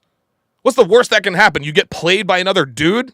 Big deal. There's always going to be another beta in waiting. Fuck out of here, leap of faith. And so sometimes when you make it too transactional, I don't know. I feel like for me, it would take a lot away. And maybe again, because I was so young, we were kids ourselves. We didn't have. Make no mistake about it. Women are more aware of the fact that relationships are transactional than women. Women are far more aware of the transactional nature of relationships than even men are. You see, men, we love idealistically. Women love, shout out to Rolo Tomasi. Men, we love idealistically. Women love opportunistically. Okay? We are the true romantics, guys. We're the true romantics. We are. And we have to be, because if we weren't the true romantics, then nobody would get laid. Nobody would get money. Nobody would have kids. Nobody would have kids. So for her to sit here and poo-poo the idea that a sexual relationship between a man and a woman is transactional, this just goes to show. And again, women are loyal to each other before they're loyal to men. Yes! Base hit. Bryce Harper's on. He couldn't go to second. Damn, couldn't go to third. Okay? Guys, listen. That's how this works. Philip Smith with a $10 super chat says, women do a leap of faith with a parachute. Men do a leap of faith with a boulder. God damn. I guess you're right. That's funny. Have anything to protect? Lord Sinister 707. Good to see you back. $5 says, and what men are saying is what happens when there is no one to help you when you fall. Exactly. Guys, exactly. But I feel like Merch. maybe that mindset is what's quite toxic for people that aren't able to find love, is when you constantly live in that, well, she might screw me over, I got to protect this. Like, how can you ever fully let yourself go and be... You don't ever fully let yourself go and be what? Submit to just being in love. And oh my God. Why don't you just let yourself go and submit to just being in love? Yeah, why don't I just throw caution to the wind? And just have faith? Take a leap of faith and believe in love. Listen, man, I got news for you, Allie. What makes relationships strong has nothing to do with love. I'll tell you that right now. Love ain't got nothing to do with it. Listen, she can call it a toxic mindset if she wants to. That's what makes the world go round. That's what makes the world go round. All relationships are transactional. She wants us to think that she just loved idealistically. No, the fuck she didn't. The reason she's probably still married to her husband after 20 years is because he's attractive and has a large penis. As a matter of fact, his penis is so large, you haven't gone anywhere, presumably, in 22 years. You and your husband have such great aesthetic sex, you guys actually sell it. No shade on you. But again, she's the exception to the rule. Fuck out of here. And letting that guard 1-0 Philly. And I think the women have a lot to lose too. It's not just men, Oh my God. You think women have a lot to lose too? Like what? Another notch on their belt? Dude, is this bitch crazy? Women have a lot to... What the fuck do women have to lose? Right, but we don't speak from the women's perspective because we're men. Yes. But we also... Oh, he checked that shit. But I think CGA should have been like, what exactly do women come into relationships that they have to lose? If women had so much to lose in relationships, why are they always the one pushing for the prenup? Huh? If women had so much to lose, why are they always trying to get married? Man, this is why women are always hesitant to sleep with players but not commit to them. They don't want to get lost in this emotion. They don't want to get played by somebody else, so they're very careful with the men that they're attracted to. That's why. They know they've got a lot to lose, like their money. They're spending money on bad boy players and all this other kind of stuff. That's why they're careful. But now she's sitting here saying, "Oh, women have a lot to lose too." Fuck out of here. squared away with the $5 super chat, says, are we not going to acknowledge, especially among black women, they take as much or more money than the man, thus something to lose? Real talk. Real talk, man. So have to understand, people go homeless over this. People lose Dude, their lives over this. there you This is go. serious. Yeah. It's like saying I joined. People go homeless and lose their lives over this. None of them are women. None of them are women. Dude, when marriages don't work out for men, men suffer. Women do not. The military, and I was just hoping that I came out of the war not injured, not disabled, not ruined mentally, and then I don't know why you would go over there and think that. Well, this is a battle. And the battles are won and lost. DJ Beefit with the $5 super chat says, men's leap of faith is Matthew McConaughey in Reign of Fire. Very good movie. It's not a battle though. I think this. Oh, Hafiz, it kind of is. It is a battle, and this battle was waged by women. See, he was just waiting for that buzzword to jump in. This is where the language has to be used correctly. No, Hafiz, Coach Greg Adams used the right word. This is a battle. This is a battle. And any man who doesn't think so has already lost. And I think to me, I love the balancing act that's going to happen today, because I think what's going on. Hafiz, we get it. You love the conversation, fam. Like, we got it. We got it. Listen, Allie, you're attractive enough to have people pay to have sex with your husband on camera. Hafiz, we know you love the balance. We got it. You love this conversation. You love Adam Sosnick. You love PBD. Got it. Is that I understand. C. Bay Day says, Hafiz, check the scoreboard. It's a beatdown. Yes, it is. So there's this idea of Eastern versus Western marriage. Let's just say Greg is on the East, she's on the West. Eastern marriage is all about logic. Does it make sense? Arranged marriages, right? Two families, two worldviews, two ideologies. Doesn't matter how you feel. It matters, does it make the most sense? They're the most successful, by the way, arranged marriages. We can talk. Oh, shit. No, he didn't. He said, by the way, arranged marriages are the most successful. Well, goddamn, Hafiz. Goddamn. Talk about that in the future. Sure. Yeah. So Look, CGA knew he got him. CGA knew he bodied him. Look, watch. Look at the smile on his face. Doesn't make the most sense. They're the most successful, by the way. Watch. We can talk about that in the future. Sure.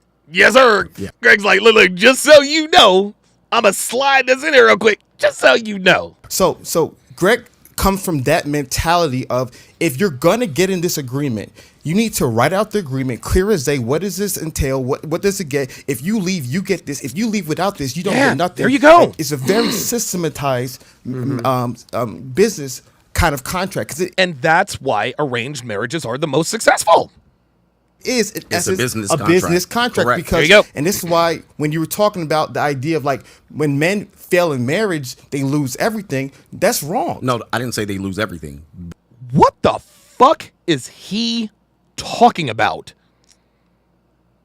Did Hafiz just fix his mouth to say that when men fail in marriage, they lose everything? Let's go back and listen to that again.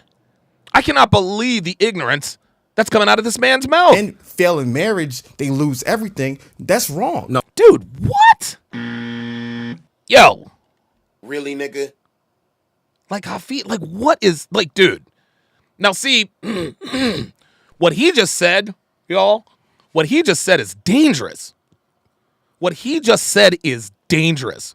This dude just sat here and said that when men fail or lose in marriage, that they don't lose everything. And Juan Soto, it is 2-0. It's about to be 3-0 Phillies. Devin, I have the game on, sweetie. You don't have to text me. I'm good. I appreciate it though. I appreciate it. This man just sat here and said that men don't lose everything in marriage. Unbelievable. Unbelievable. No, I didn't say they lose everything, but they lose an awful lot. They lose a shit ton more than women. Women don't lose anything in failed marriages. They don't. Women don't lose anything. That's why they're in such a hurry to get married. Because there's nothing to lose, everything to gain. Stop. Yes. That's still wrong. Well, why is it wrong? Because, I mean- let me, Wait, what? Hold the fucking phone. This dude is Now, I don't think I got this far in the interview.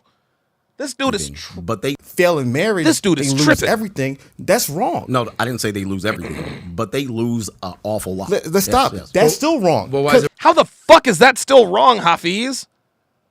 Like, is this dude, like, look, man, I know Hafiz is a good dude, man, and he really believes what he is saying, but this is dangerous. This is fucking dangerous. How in the world is any man, like, dude, read the stories. Look at the videos. This is unbelievable. Coach EO in the chat with the $100 super chat. Good God, Coach EO with the flex. Coach EO has the, dude, his studio is fucking gangster. Like, dude, Coach EO's studio looks like a Bloomingdale's. It's unbelievable. I don't know how he did it. He says women are ruthless. They are either ruthless to have you, ruthless to take. Wait, hold on. Women are ruthless. They're either ruthless to have you, ruthless to take you, or fall, or for all. Jesus, I can't read. Women are ruthless. Take 3. Women are ruthless. They're either ruthless to have you, ruthless to take you for all you'll give her, or ruthless to get as far away from you as possible. Salute DS and company. He's 100% right. This man is, he's speaking from a place of ignorance and idealism. What in God's name is he talking about? CGA just sat here and said, I didn't say they lose everything, but they lose a lot. And Hafiz says, that's still wrong. Hafiz, how is that wrong? Yeah, this is I don't know. This is embarrassing for Hafiz, man. Like I said, 3-0 Phillies. Here we go. This is insane. Lord Sinister 707 says, now I see what you mean. Because let me tell you why. Because when men lose at anything in life, they lose a lot. You lose your job. Who's going to come? Are you fucking serious? So we have to accept the fact. So we have to accept the fact that men, when we lose in everything, we're just at a loss. No. I'm not going to just accept the fact that, hey, when we lose at everything. No. No. You're right. Men do pay a higher price when we lose at certain things, but I'm not going to willingly enter into a marriage where I know I could possibly lose everything. What is this guy talking about? So you mean so we just have to accept the fact that, hell, we lose at everything anyway, may as well lose at marriage too? No. Hafiz is right. We lose at everything. I'm not about to let marriage be one of them. Fuck that. Well, hell, because when men lose, we lose everything. May as well get married. No. This is crazy. Dude, this is crazy talk. This dude's in trouble. Technomage B5. Wow, member for 31 months. Wow. Says domestic partnership is greater than marriage. Contract on your own terms if you choose to contract at all. Don't contract on the state's hidden terms. I'm gonna be hitting that button quite a lot today. Save you. If you screw your friends over, like as a man, that's the name of the game. You lose, you're gonna lose a lot. He's right. If you lose, you're going to lose a lot. That doesn't mean that I have to willingly put myself in position to lose, Hafiz. Hafiz is right. Anytime men lose, we lose everything. That's just the name of the game. But I'm not about to say, well, because I lose anything anyway because I'm a man. No, that's not part of being a man. Well, may as well go ahead and lose everything. If I'm going to lose, may as well go ahead and get married. No, I'm not going to willingly put my life, my freedom, my finances at risk. Sorry. You fail, you're going to fail a lot. So I'm not saying that it's wrong, like marriage doesn't count. I'm saying marriage is a part of all the things as a man where you cannot get wrong, which is why I agree with the message that you're giving at times. That's why you got to be 100% serious. You don't go at this naive. You don't go at this. Yeah, he's changing the goalpost. He's changing the goalpost. Every relationship I've ever been in, I took it seriously. My relationships didn't fail because I didn't take it seriously. Come on, man. Like, what are we, like, dude, seriously? ProMan1, $2 says, haters is hoping Allie gets interested. Yeah, you're right. What Hafiz is doing here, guys, is what's called filibustering. It's what's called filibustering. He just talks until people finally agree with him. Because you understand that there is a cost for this decision. So going back to the East. That's exactly right. We understand that there is a cost for that decision. We understand that there is a cost for choosing the wrong woman and getting married. This is why men are walking away from marriage. certain thing. But on the West, you have marriage as all feelings. Yep. Oh my gosh, we love each other. Oh, we don't, you know what? You make $1 million, I make a 10,000. We're gonna be together for the rest of our lives. Oh, you're this, you're that. Oh, your dad was an alcoholic. We'll never have any problem. Like, it's a very naive model, right? Mm-hmm. And that's why Western marriages have issues, because it's all feelings. He's preaching to And the choir. me, We all know which this. is why I love Adam, is about balance. How do we balance these two ideologies? Because to Ali's point, This is not an ideology, guys. A lot of our detractors like to say, oh, the red pill's an ideology. No, ideologies are based on ideas, okay? Ideologies are based on ideas and theories. That's an ideology. No, the red pill is based in facts. We didn't come up with... Dude, there are no idea... Dude, this isn't based on the idea that women are hypergamous. This is based on the fact that they are hypergamous. This is not an ideology. if it's all logic, it's boring. If it's all robotic, there's no passion, there's no excitement, there's no je ne sais Now we sound... quoi. Je ne sais quoi. Oh, so I'm supposed to risk my time, energy, attention, and resources for je ne sais quoi? Nope. Sorry. Sorry. I'm not going to do that. What Hafiz is doing here is he is telling men, don't protect yourself financially so that you can have the passion and the je ne sais quoi. Sorry. Not going to do it. Sorry, not going to do it. It's just a dry thing that in the modern world, people don't want that, right? But if it's all feelings, there's no structure, there's no protection, That there's makes no sense. wisdom, there's I'm with that. That makes sense. no guidance. So I think it's a marriage of those two ideas to be able to create long-term solutions for long-term success. And that's why I just think sometimes when we come from too much leaning on one direction, either or, it becomes problematic. That to me that was a whole lot of nothing. I understand. I understood where he's coming from on a certain level, but again, that was filibustered word salad. Basil Denson with the $2 super chat says he's just going on feelings. Yeah. Listen, dude. Hafiz is a man. He's logical. He's not being logical right now. Ryan Hawk says I can pay for passion. There you go. That's it. I believe he agreed with me though. I thought he was disagreeing. Well, I but guess- he No, I agreed. was agreeing. Yeah, that's what I thought. that's how I play. I was That's like, what I- yeah. okay, you agreed. Okay, So yeah. just to be clear, did you get a prenup when you got married? No, and I You didn't. I'll explain to you guys Yeah. why. So Oh my God. Hafiz does not. Are you kidding me? Just to be clear, did you get a prenup when you got married? no, and I You didn't. I'll explain to you guys. Yo, I was holding out hope.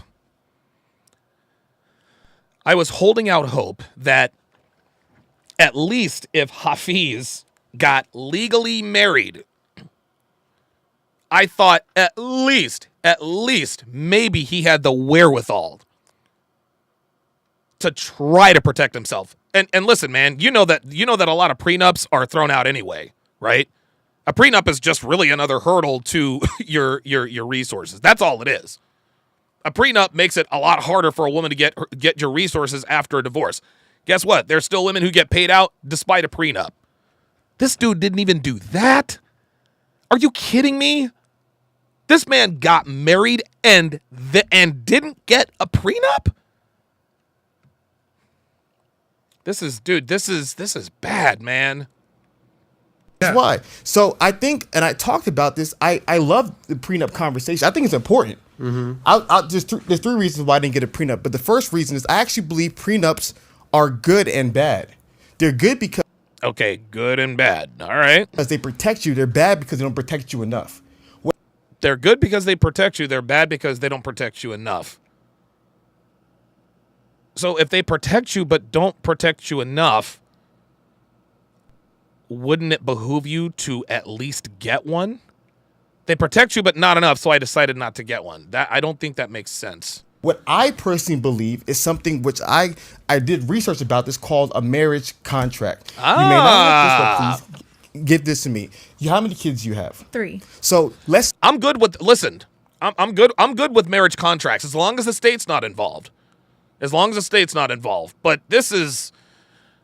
But oh God, a marriage. Oh boy. A marriage contract. Listen, if as long as you don't have the state involved, you can have a marriage contract. But here's the thing, Hafiz. Here's the thing, bruh. What Hafiz is not acknowledging is that women renege on contracts all the goddamn time. They renege on contracts all the time, namely the marital contract. They cite irreconcilable differences. You ever heard of no-fault divorce, Hafiz?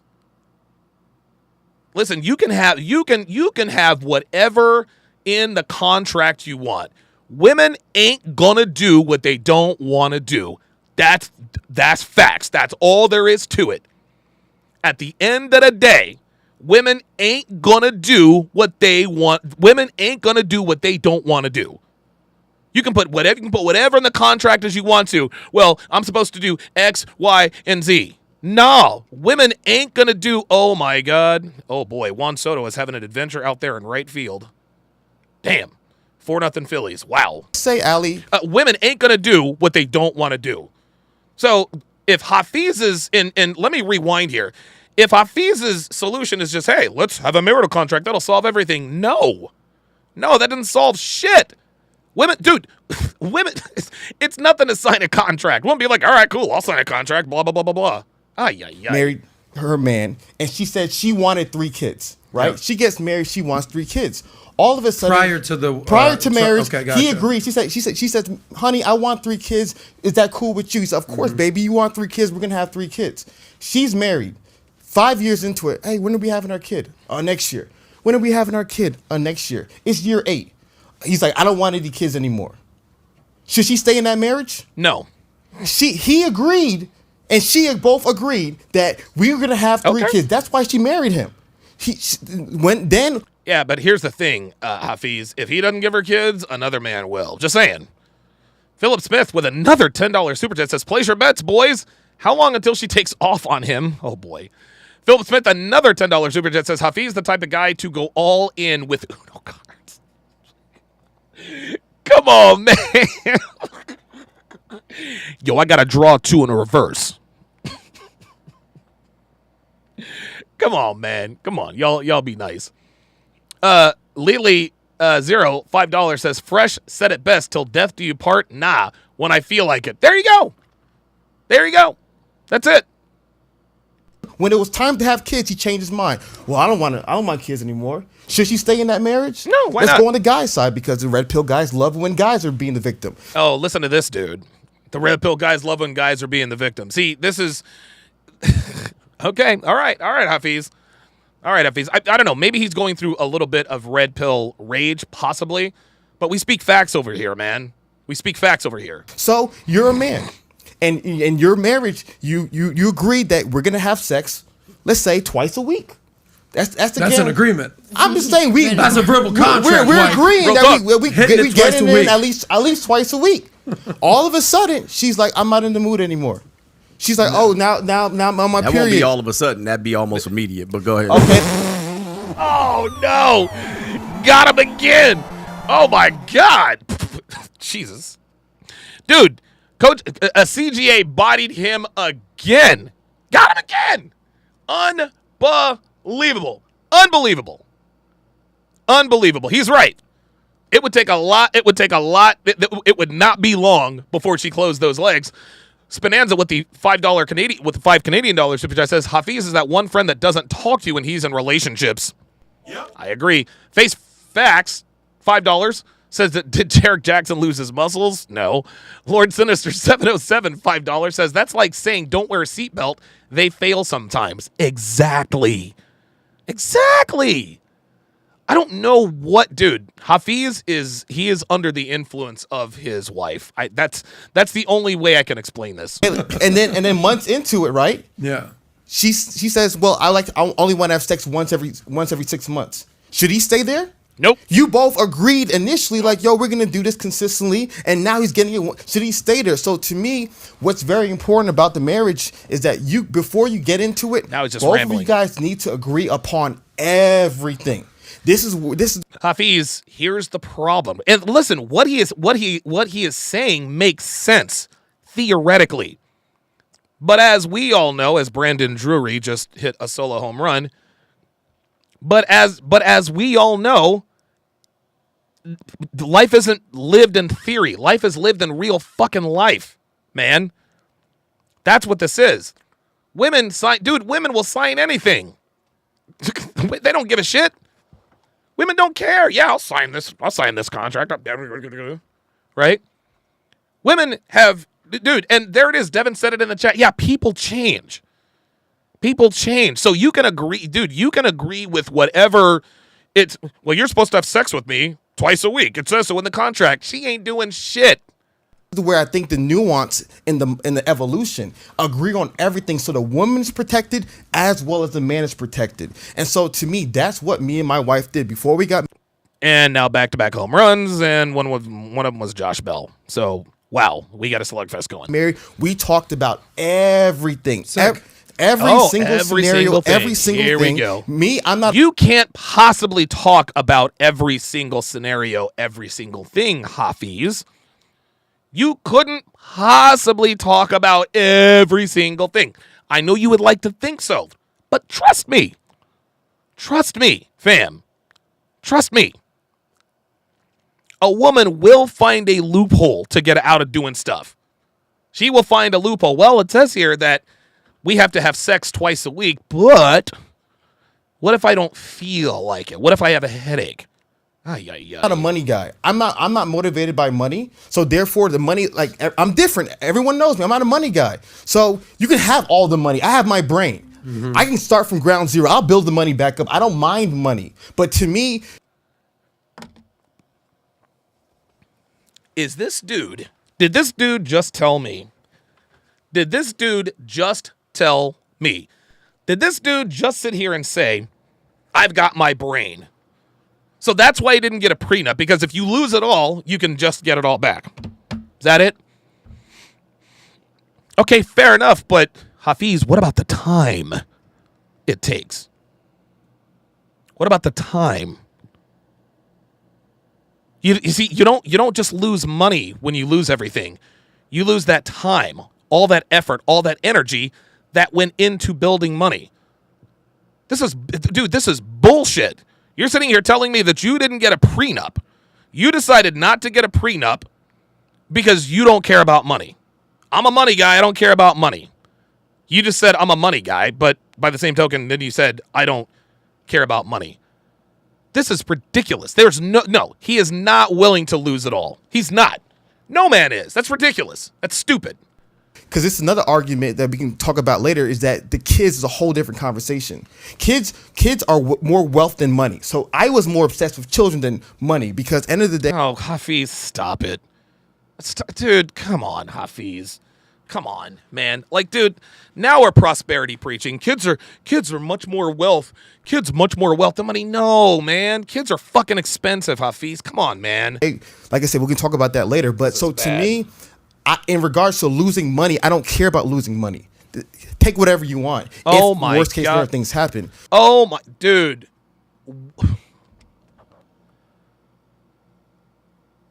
This is ridiculous. This is. This is nonsense, guys. This is absolute nonsense. Yeah, Broly's advocate just said it. He's embarrassing himself now. Let's just replay that. Let's just replay that little snippet. This is bullshit. This is ridiculous. The money, like, I'm different. Everyone knows me. I'm not a money guy. So you can have I'm not a money guy. all the money. I have my brain. Mm-hmm. I can start from ground zero. I'll build the money back up. I don't mind money. But to me, because it's another argument that we can talk about later, is that the kids is a whole different conversation. Kids are more wealth than money. So that's kids being more wealth than money. That's the pastor talking. Kids are more wealth than money. That's the church talking. That's what's going on. Yes, kids are more. No, you know what, man? Maybe in your life, maybe spiritually, maybe feelings-wise, kids are worth more than money. But Hafiz, kids cost money, fam. We ain't in church, bruh. This is real life. What are we doing? I was more obsessed with children than money because end of the day, You are more obsessed with kids than money. Hafiz, you have to have money to have kids, bruh. Like I said, we can talk about that later. But so to me, in regards to losing money, I just listen to this. In regards to losing money, don't care about losing money. Take whatever you want. If worst case scenario things happen, that guys, I don't. Well, listen, man. Listen, man. This is look, and you want to know something? We all used to think like this at one point. We all used to think like this in some point. And listen, who knows? Maybe he does have a good relationship. Maybe he won't get divorce EPAR'd by his wife, but that's the wrong mindset to have. Yeah, take all the money, take whatever you want. What Hafiz just did right there is he just disrespected himself. He disrespected his time. He disrespected his energy, disrespected his resources. He disrespected himself. I'm not about to just say, I don't care about what I've spent a lifetime building and maintaining. If worst case scenario, if things don't work out, take anything you want. Fuck no, I'm not doing that. It's ridiculous. Kyle 2020, $2 says, this is when betas beat their chest. That's right.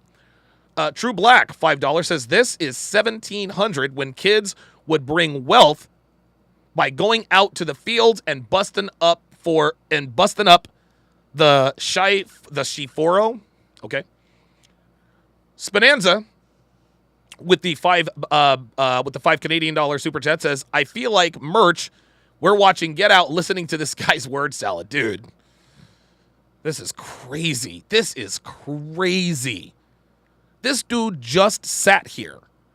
And told thousands of people that he doesn't care. He doesn't care about his money. This guy just sat here and said, one of the reasons why I don't have a prenup is because I don't care about money. Mr. Shane Vicious with a $5 super chat. It's been a while. Said, I used to think Hafiz was purple pill, but I was wrong. He's full-blown blue pill. He sounds like a black woman. I heard a lot of feelings, but not much logic.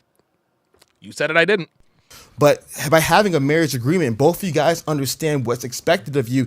And if one person obviously breaks this agreement, both families know. So if she wants a certain amount of kids and I say I don't want it anymore, then her family knows, though, yo, Hafiz, you promised my daughter this, you didn't give it to her, so it makes sense that this marriage is null and void. Is this? We all understand what a prenup is, all right? Like it's signed, lawyer, date, bing, bing, bing, bing, bing. Steve the Art Guy with a $5 super chat says him and the wife talked about everything. Nah, she sat there and told him what he wanted to hear, hooked him. Yeah, dude, they couldn't possibly have talked about every scenario.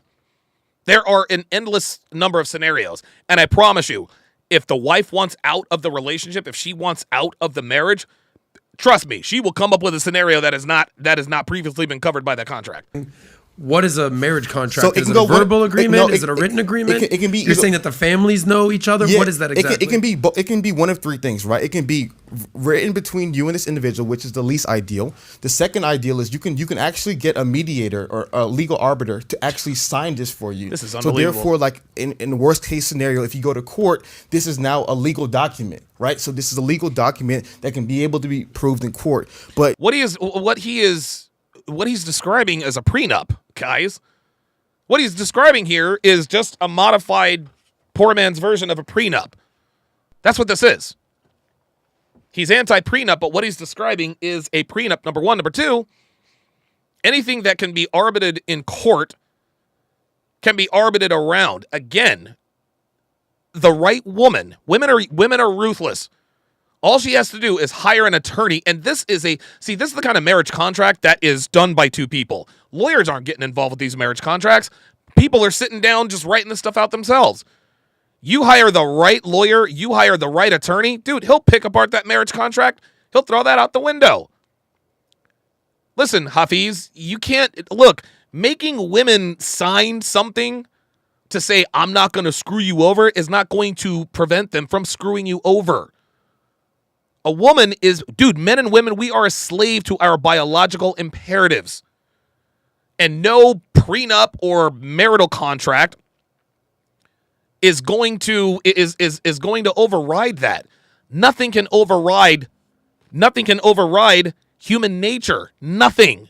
Least of all, a contract. Face Facts, $5, says the blue pill is a suppository. Oh, God. It's a lot more than that. You know, I know a lot of the red pill guys don't like the idea of marriage being controlled by the state. And if you look at a lot of There's a good reason for that, Hafiz. We don't like marriage being controlled by the state because the state is always on the woman's side. That's why we're anti-marriage. Selexial 2, $2 super chat says they talked about everything that she wanted. Jack Vendetta with a $5 super set said, La Cap, a new fragrance brought to you by Hafiz Baoku. I like that. La Cap, the new fragrance. Only at Macy's, your fragrance destination. Philip Smith with his 10th or 11th $10 super chat says, there are literally law firms dedicated solely to getting out of prenups. Exactly. Have a prenup that you want overturned in court? Call 1-800-OVERTURN. of traditional Eastern societies, marriage is really agreement between families. So to me, I think it's really about the families agreeing to this and the families being aware of expectations on both sides. And while that sounds great in theory, Hafiz, I'll let him finish. But therefore, there's family accountability, because what's problem in the West is there's no accountability. Now he's switching subjects again. But let's quickly go back to what he said about the families. This is actually quite funny. Listen to this. The families agreeing to this and the families being aware of expectations on both sides. Yeah, here's the problem. Nuclear families are a dinosaur here in the West. Dude, the average so what he wants, he's saying, well, the family should be accountable and blah blah blah blah blah. Dude, every time we turn around, the propaganda, the movies, the commercials, it's this modified version of a family. Dude. People come from broken homes all the time. So who's gonna be accountable for the man? Who's gonna be accountable for the woman? Like, listen, this all sounds great in utopia, but families are, dude, nuclear families are a thing of the past, man. So yeah, we can talk about this great theoretical, well, families have to be involved. Okay, but I mean, dude, 77% of all black people born in this country born to single mothers. Man. And I think most kids that are born to single parents. I could be wrong, but I doubt it. So yeah, we can talk about, hey, we got to get the families involved and hold in accountability and this and that and the other. That sounds great, but you got to have the families first. Technomage B5, $20, says, ultimately, a man's trump card is walking away. Don't stay where you're not wanted. Anchor on that and mean it, and she'll most likely hang on to you. That said, protect yourself at all times. Do your due diligence, like DS says. Absolutely. Steve the Yard Guy, $5 super chat, says, my ex didn't feel comfortable marrying me because my baby mama could risk her tax return. See how women don't want to risk their finances getting EPAR'd? James Wingett with the $5 super chat says, Hafiz forgets that there are many fake women out here. So when he gets screwed over, then he'll be talking differently. Hafiz is a BP simp, alimony baby. I don't want Hafiz to get screwed over. I don't. Hafiz doesn't have to... listen, the deal is this. Hafiz doesn't have to be screwed over by a woman for him to open his eyes about the truth about women. Now, would it speed up the process? Well, yes. It would certainly speed up the process, right? I don't want him to be screwed over. I wouldn't wish that. I wouldn't wish that on my worst enemy.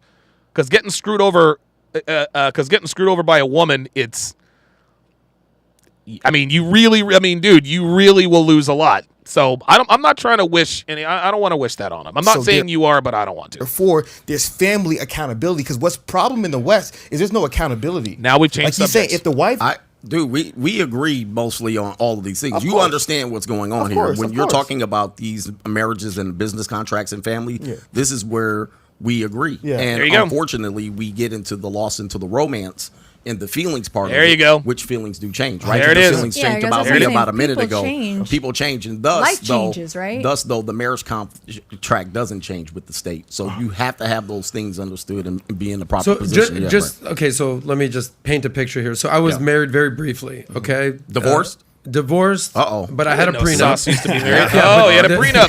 The See that? entire, without throwing myself under the bus here, she needed to expedite the marriage. You know what I'm course she saying? did. in Of course order she to- did. Yeah, I got it. So I There said, you I go. got you, baby. There it I is. love you, but you have to sign and date here. And Yep, there it these are is. the expectations See I that? had if I do this for you. And See that? it wasn't like a marriage built to last. It was I'm here for a good time, not a long time type of situation.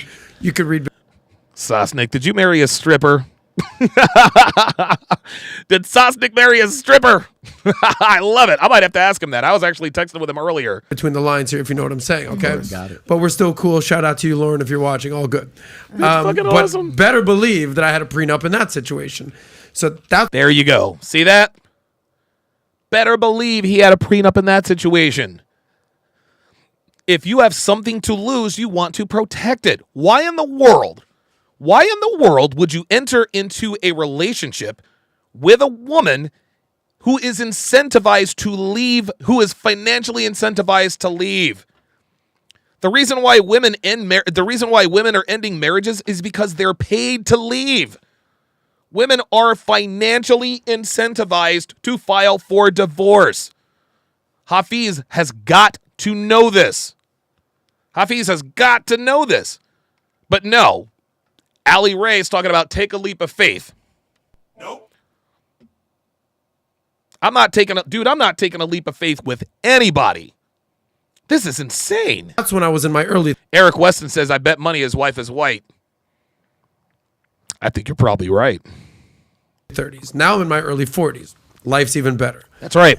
Money's good. That's right. Career's good. Uh-huh. Still in shape. Still what you would call sexual market value peak. All right. Shout out to Rolo, who basically Yes, sir. did a whole calculation. I'm in the 0.13% of men. I'm like, okay, my ego's pretty big already. Boom. Now I just got an inflated ego. Thanks, Rolo. Boom. So life's good. But I had a conversation with a girl recently who's what I would say a very high value woman. Let's put it that way. Okay. Okay, she's a hot girl.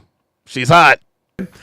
And we're saying, all right, if we ended up ever together, I would want a prenup. No. I'm not down for a prenup with what she says. Of course I not. said, Of course not. well, I'm glad we're having this conversation. There right you now go. There it before is. this thing gets off the ground a little bit. She's like, no. And she made some very valid points as to why she wouldn't want to sign a prenup. And I'm like, well, of course she granted, did. I hear See, here he goes. Of course she doesn't want a prenup. She doesn't want a prenup. She's got nothing to lose and everything to gain. That's it, man. She's not going to want a prenup. Adam Sosnick is rich. She is clearly not. She's not going to want a prenup. She's not going to want a prenup. This is ridiculous. you and emotional and all that kind of, like, Right. I love what you said about East and West. Uh-huh. And I said, yeah, I'm going to need the prenup, baby girl. Like, sorry, like, no matter whatever happens. So Hell yeah. I'm trying to understand, like, the prenup, the marriage contract. At the end of the day, you'd be a fool as a successful There it guy is. to Thank not you. establish some Thank you. type Protection. of boundary. Thank you. Some type of Thank protection you. to say, hey, look, I hear you. You want to have this Fantasyland Cinderella Snow White vibe go down, right? Cool. Beauty Do what and the you got to Beast do. thing. Yeah. But like, But life ain't the fucking movies, man. That's why. First marriage is almost 50% don't Almost. work. That's right. Second marriage is, I think it's 63. 60 something. That's right. 63%. 63%. Third That's right. marriage is 75%. Absolutely. So like the more and more you get married, you realize, all right, this whole thing. So I'm understanding the balance between the emotional component, because you're going to have, hey, I love you. I want to be with you forever, or else we wouldn't get married. Yeah. But just flip a coin whether this bad boy is going to work out or not. That's right. At the same time, I hear what Hafiz is saying is like, everything can't be so robotic and so structured that you can't have any feelings and emotion. So I'm trying to kind of grapple this. Can I add something to Yeah, this? go. See, this is the Get 'em, thing Greg. that experience offers that sometimes experience doesn't. So he talked about experience. There and, it is. Being open-minded to There it experiences. is. But Here a we guy go. who has significant investment experiences has bumped their head as well. Yeah. They wouldn't be called bitter. They would be called experience. Mm-hmm. Right? Oh! Wow. A man who has significant investment experience, who has suffered losses in the market wouldn't be called bitter. Wouldn't be called bitter. They'd be called experienced. Literally the same thing. Literally. Relationships are the only entity. Relationships are the only entity. Oh, wait a minute. Relationships are the only entity, gentlemen, where the guy loses. It's the only work. It's the only one. Oh, I'm peeking a bit. Sorry. I get a little excited. I'll turn down my volume a little. There we are. Relationships are the only entity where guys lose. That's it. Listen to this. Let's listen to that one more time.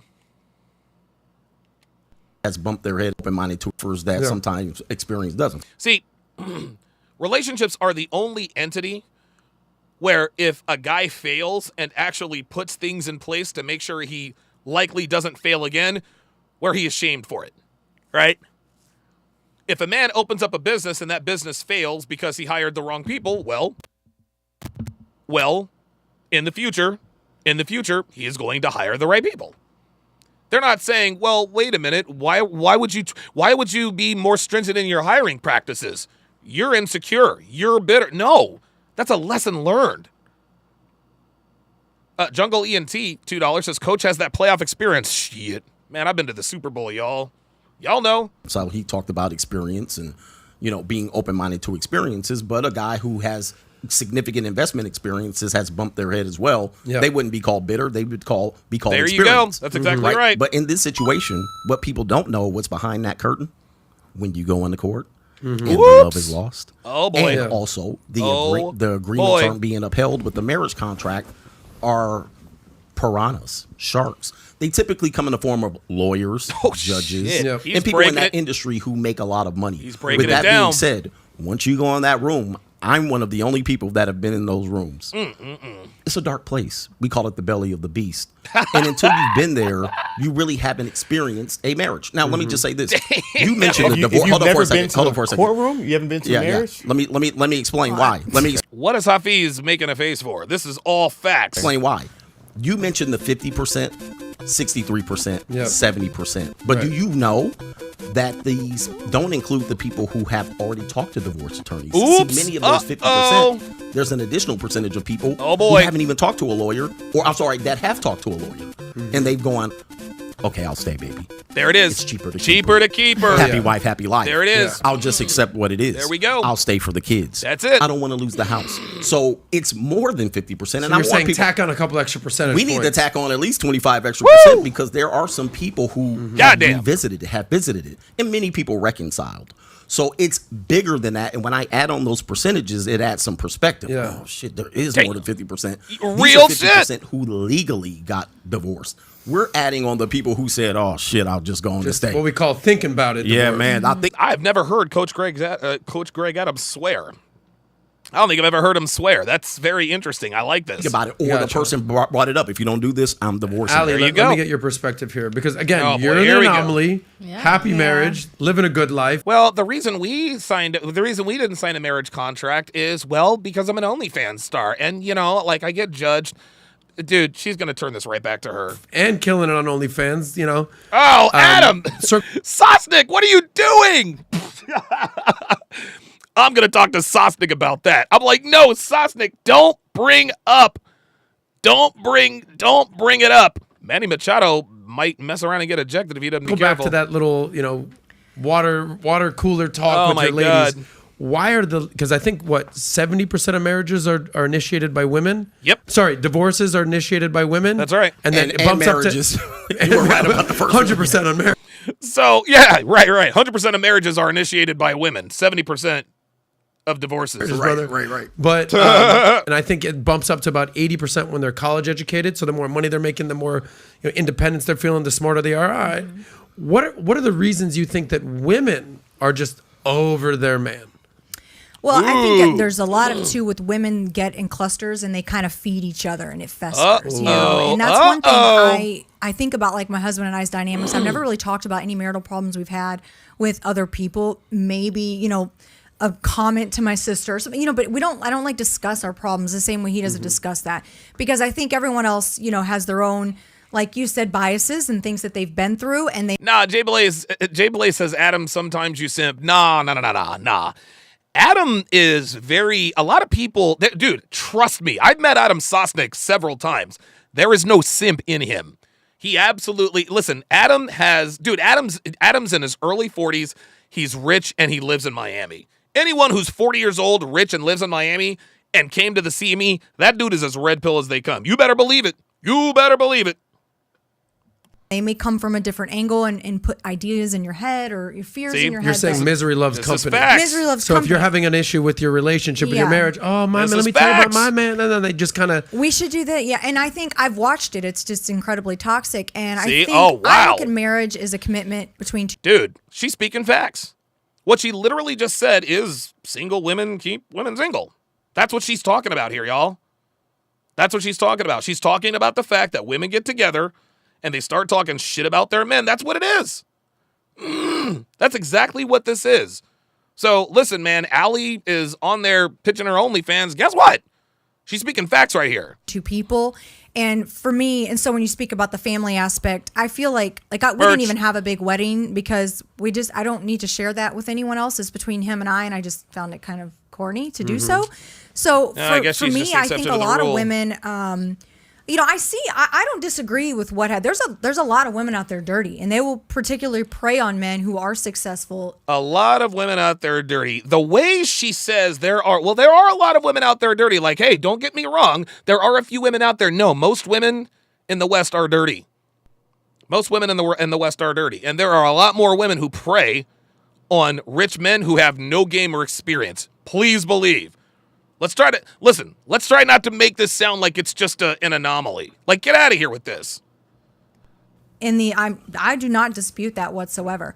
I don't think there's anything wrong with asking for a prenup. I think, yeah, it could maybe change the tone. There it is. A true woman that absolutely loves you would respect what you've built before you've actually, you know, came together, There it and is. would understand if those are protections you need because of There you whatever go. you've been through in the past.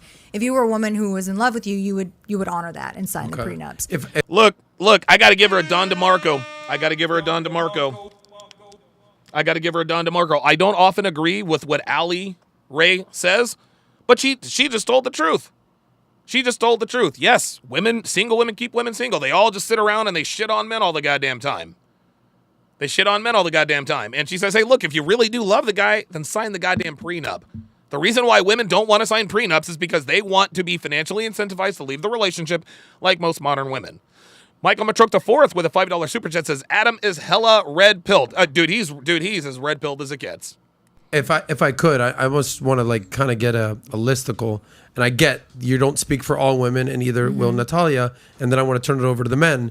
But if you could put a top 3 reasons why a woman here we go. is looking to divorce her man or break up with her man, in your opinion, what would it be? Meaning it could be money, Found somebody else. it could be looks, it could be not communicating, it could be infidelity. Based on your experience, what are the top 3 reasons you're seeing women just trying to break up with their man or divorce their man?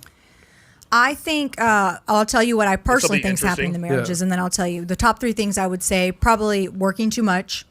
That the man is working too much? Yeah, I think Wow. a lot of women get, bitter about that if they're having to take on too much, of a role elsewhere. Because a lot of women work now too, right? Spoonanza says he's red pill, but he panders quite a bit. Listen, not everybody can be fresh and fit, man. Not everybody can be Myron Gaines. I understand. And don't get me wrong, I'm not, listen, man, I wouldn't do it the way Adam does it, but I'm not Adam. Right? Like, there's a reason why he doesn't go in on these women, because he has a lot of these women on more than once. He wants to maintain good relations with his female guests. And when you hit women with uncomfortable facts, they get in their feelings and they get emotional about it. So I'll give it to Sosnick, man. Right. So it's different. It's not like you can't really complain when you're at home taking care of the kids and being a housewife, like that's your role. But when you're also working and doing that, and it's not a meet in the middle in between there, then And there we go. There's the feminist lie, guys. There is the feminist lie. Women can't do it all.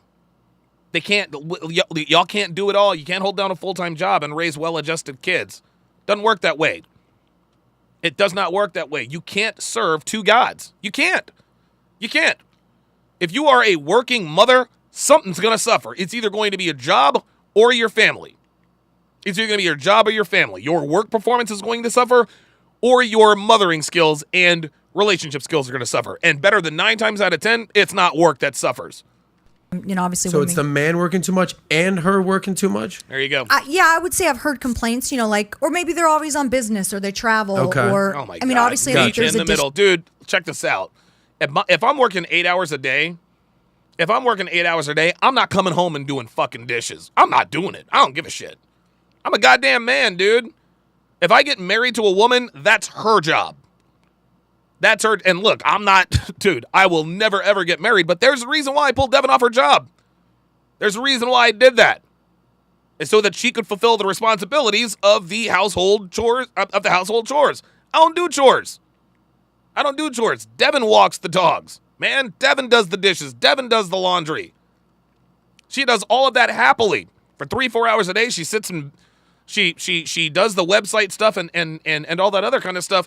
But Devin knows what's up. She lives a great life. She was telling me yesterday that she was just in bed with our dogs, and she just said, "You know what? I love my life.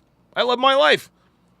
Distrust. There could be, something there where maybe they have a very active lifestyle outside of the marriage in which maybe they don't trust their friends or who they're around. Those are some common reasons. I So guess that's number 2, distrust? Yeah, distrust. Okay. And then I think generally that I personally think not enough marriages do not really prioritize sex. Like, I don't think people understand how incredibly important that is. And a lot of women. No, it's not people, it's women. And women definitely know how important sex is. That's why they withhold it from their husbands. Listen, man, I know Adam likes Allie, but dude, it just makes me so uncomfortable that everything she does has to turn back to her OnlyFans. Come on, man. Is get bitter and want to withhold, and I'm not, and I think that is incredibly toxic, not only for the marriage, she's not right, just for him, but for the woman herself, because I think that's why a lot of marriages, I am almost shocked at these women say they won't have sex for months with their husband. And I'm like, holy cow, well, it's no wonder your marriages are in You see shambles. Coach saying that's unacceptable. There you go. I really do. Hey, listen, she's right, though. She's right. Women withholding sex from their husbands for months and months at a time, but then they wonder why they get cheated on. Believe that, It's and very I think common. that plays. It's more common than you know. Oh, Okay. and my husband hears it. Would hear it at work. Other guys, he was always kind of the guy. Yeah, Jix Sisler, 1986 says she is advertising. Yeah, exactly. And most search says she was there to market herself. Yeah, you're right. That's why she keeps bringing up the fact that she does OnlyFans. In the corner, they don't have I can always say there's never been a day in my marriage that I did not have sex with my husband. A day? Literally, unless I was gone away from him, which Steve? was really Steve? Yeah. So you're fucking your husband every day, huh? Even when you were pregnant? Even when you're on your period? Come on, man. Listen, Allie, we get it. You have a healthy sex life. So much so that you put it on the internet for all the world to see. But this is just an advertisement. I have sex with my husband every day. Translation, there's new fresh content. There's fresh content every single day. Ay, ay, ay. Shout out to you, brother. But it's important, and I think that that is vastly undervalued. And you're aware of that as a wife to say, all right, it is my responsibility to make sure my man is fulfilled. Yes, and I think women also give up. They don't try as hard. They think they don't have to continue to be sexy. Here we go. Now she's speaking facts. And I've been there. I've gone through phases, where I didn't feel sexy. I'd had 2 kids back to back, basically, at one point, and I didn't feel great. I was overweight, and I still made time for that, though. But a lot of women immerse themselves in that lifestyle, and then of just taking care of the kids and just chop, and they totally forget to really marinate and take care of their marriage. So take care of their man, Allie. Take care of their man. If you take care of your man, you take care of your marriage. Let's not get that lost in the sauce. Let's not cast any false aspersions about that. You take care of your man, you take care of your marriage. Numbers guy 0, $5 says she can't help it, Modern women are narcissists and love to loop all inputs through their emotions to have something to say in the first place. Wow. Good job. Working too much. So basically not paying attention. Yeah. Developing a distrust. And then thirdly, sex. So this is coming from a woman who's been married 22 years. Yeah. So Nat, Yes. you've never been married. Yes. You have a lot of suitors. Yes. You're a little Oh my God, she has a lot of suitors. Ay, ay, ay, ay, ay. hottie toddy out there. You're out there. A little smart. Okay. Why do you think, like, speaking from a young woman's perspective, I'm not even talking about marriage, but you've had boyfriends, a lot of your girlfriends, your sisters, they've had boyfriends. What are the top 3 reasons they break up with their men? Because they find somebody else. That's why. That's why now, of course, they find they find somebody else for reasons, but yes, man, that's why modern women break up with that's why they break up with their men, is because they find somebody else. Well, in the dating, See, what's going on in her head now? What's going on in her head now is she's like, okay, how can I give an answer that doesn't make me look bad? What answer can I give that doesn't reveal my true nature, that doesn't make me look bad? Zenchins with the $100 super chat. Holy moly, you guys are generous today. Says, Hafiz is a result of weak beta men, given a modicum of RP knowledge and the illusion of power through conning other men, seeking genuine knowledge, but fold under real scrutiny. Real men are forged through the crucible of life and bestowed the mantle of man by other men. Wow. Holy shit. Wow. Dude, that was incredibly profound. That was incredibly profound, but he's right. Dr. Thunder with the $5 super chat says, paying my respects. Appreciate that, Dr. Thunder. Lee Smith says, Hafiz is going to have a rude awakening. He will realize one day that everything he said is nonsense when he gets screwed over by his future ex-wife. I hope not. I hope not. I hope, unfortunately, Hafiz is the kind of man, and I was, you know what? I was the same as Hafiz, guys. I was the same as Hafiz. I'm the type of man, like, I couldn't be taught lessons. I had to learn them. Okay? Hafiz is the man. Hafiz is the kind of man. You can't teach him anything. You can't teach him lessons. He's got to learn these lessons. Listen, some things are taught. Most things are learned. I don't find like money to be too much in dating. Now, when you're married, I know money is definitely one. Attention is another one. And I mean in like all areas, from the bedroom, like going on dates, like attention in all aspects. So the dude basically ain't doing enough. So number 1, attention. Yeah, yes. Pay attention to me. Attention. Yeah. I want some quality time. Yeah, absolutely. Something about that meat right there, There's Coach. meat. Yeah. I just said that. Which is what I was referring to when I was talking about like working too much. Like they're Yes. not getting the Attention. attention. Yeah. I'm going to come back. I got to come back to a point. Well, Go we're ahead. coming Oh, back yeah, to you yeah, guys yeah, right yeah, after yeah, this, yeah. 100%. So number 1, attention. Attention. Obviously, if you're married, No, not married. Not You're married, not just dating? Yeah, I'm having people speak from from experience, experience, here. okay. Dating. Oh, there you So go. For dating, attention. Uh-huh. What else is lack of clarity of the relationship? So like you're just dating a date and like you're like just Netflixing and chilling and you're like, this is going nowhere. So lack of clarity. So to be clear, Translation, the guy I'm fucking is only using me for sex. And so I gotta go. That's literally what she said. She's right. that usually happens right around the 3-month mark. You'll get the. Oh! So where's this going? I And would Oh, the guy my will God. even always. like after like the first month. After Oh, the first okay. month, you should kind of get a feel of like Got it. where is this Bam. going? Like, Yeah, after the first month, you should, but you stick around for 2 months longer because you think you'll change him. Are we consistently going to the same places? Like, are they adventurous? Do I like Oh, this? boy. No. Will he have me? That's what it is. Will he have me? Don't waste your time. Okay. Just a month in, you should know. Don't waste your time. Listen, she's right. Don't waste your time. It's a month in. You should know, and you do know. The problem is that most women don't leave. Dude, listen, man.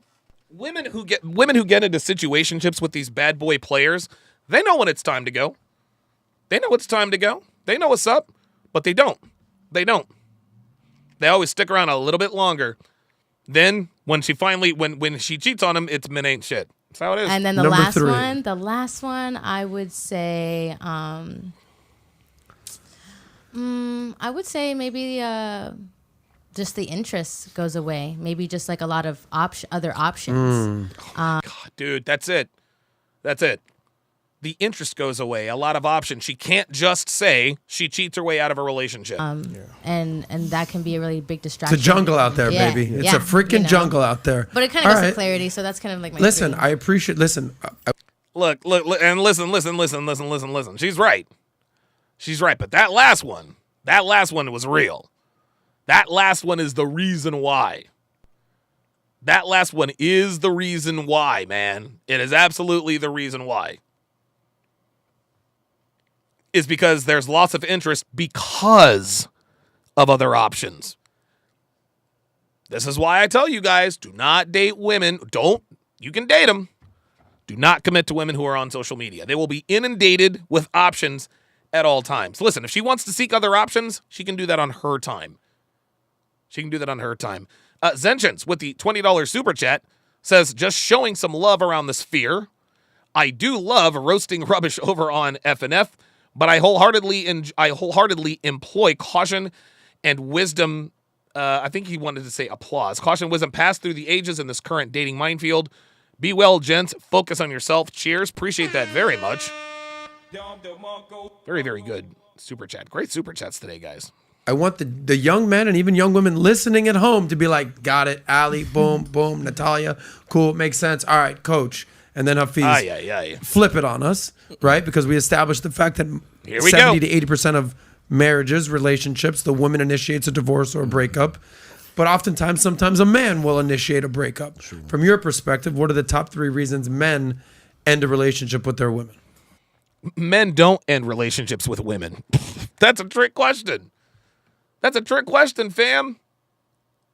That is a trick question. Y'all. Men don't end relationships. Women do.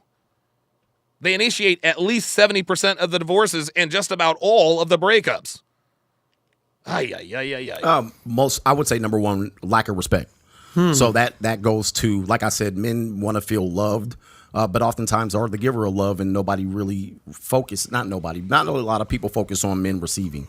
So if there's a lack of respect, he may pull the trigger on that one if it feels like he's not going to lose his children, right? Wow. So that would be reason number 1. I would say lack of intimacy. Yep. People can say sex, but she can lie there like a Carl's Jr. star, and he can pump her 5 strokes. It don't mean that he got sex from her.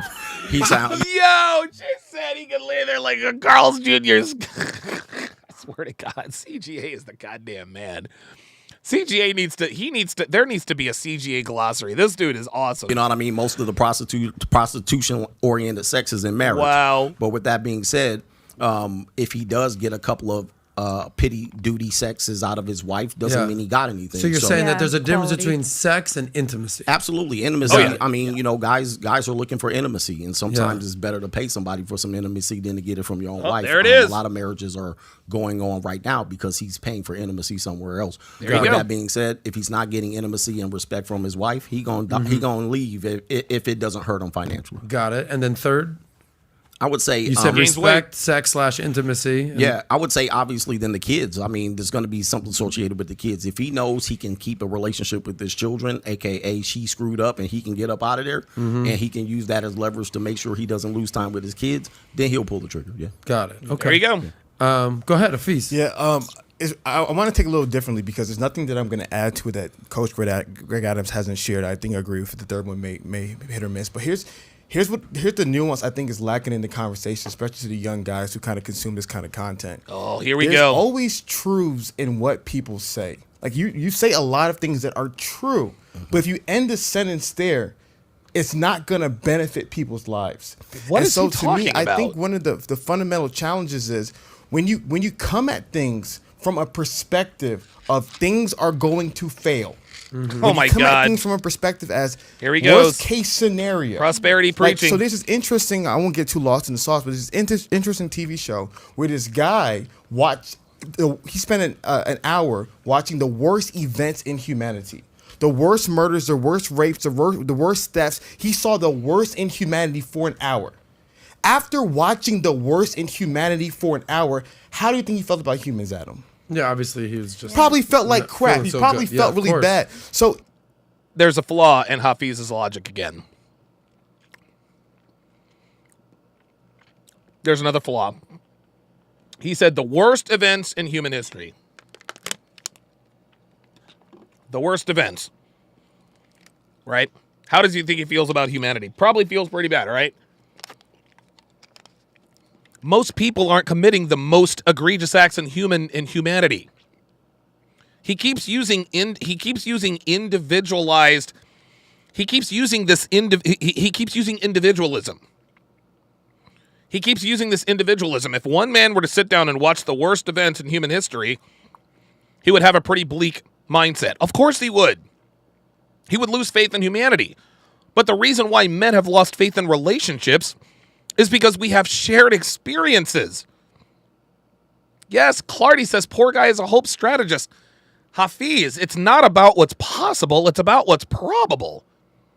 I'm going to keep coming back to that. This guy keeps using individualism to justify coming after the red pill. We talk about what's probable and how to protect yourself from the probable. We talk about what's likely and how to protect yourself from the likely. He keeps using these false dichotomous examples as a way to justify coming after a red pill. The red pill is ridiculous. So what happens so often in the marriage conversation, like I said, it's balance. Too many guys in the comments in this red pill world, here we go. They are consumed with the worst case scenario. Hafiz, the worst case scenario is the norm. This guy is acting like divorce EPAR is somehow an anomaly. He's acting like women who take the house, the cars, the kids, and the dog. He's acting like this is the exception to the rule. The worst case scenario is the rule, Hafiz. That's what we're getting at. Most divorces are ended by women, Hafiz. There's a reason why women push for the marriage but no prenup. Because they know that gives them leverage. Hafiz, what are we doing, bruh? And there's enough stories like that for days. There's enough stories like that for days. You're goddamn right. Yes, there's enough stories like that for days. The stories exist. The worst case scenario is commonplace. He's acting like divorce EPAR is uncommon. No, it happens all the time. He can spend 48 hours telling us every single worst case scenario, and he's only touching the tip of the iceberg of all the stories he's heard. No, all the stories he's heard.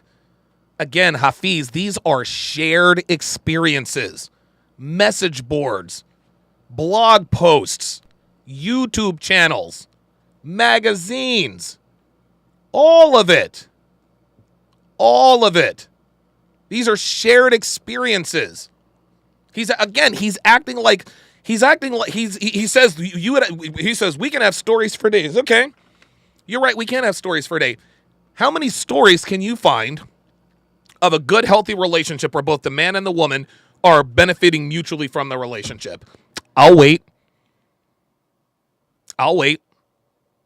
Yeah, there are a lot of negative stories about relationships out there. How many positive stories are out there about relationships? Hafiz? This guy, I think this guy just wants to bury his head in the sand. I think he wants to bury his head in the sand. I think he wants to remain willfully ignorant. Your marriage could work out, so you should try it. No, not even close.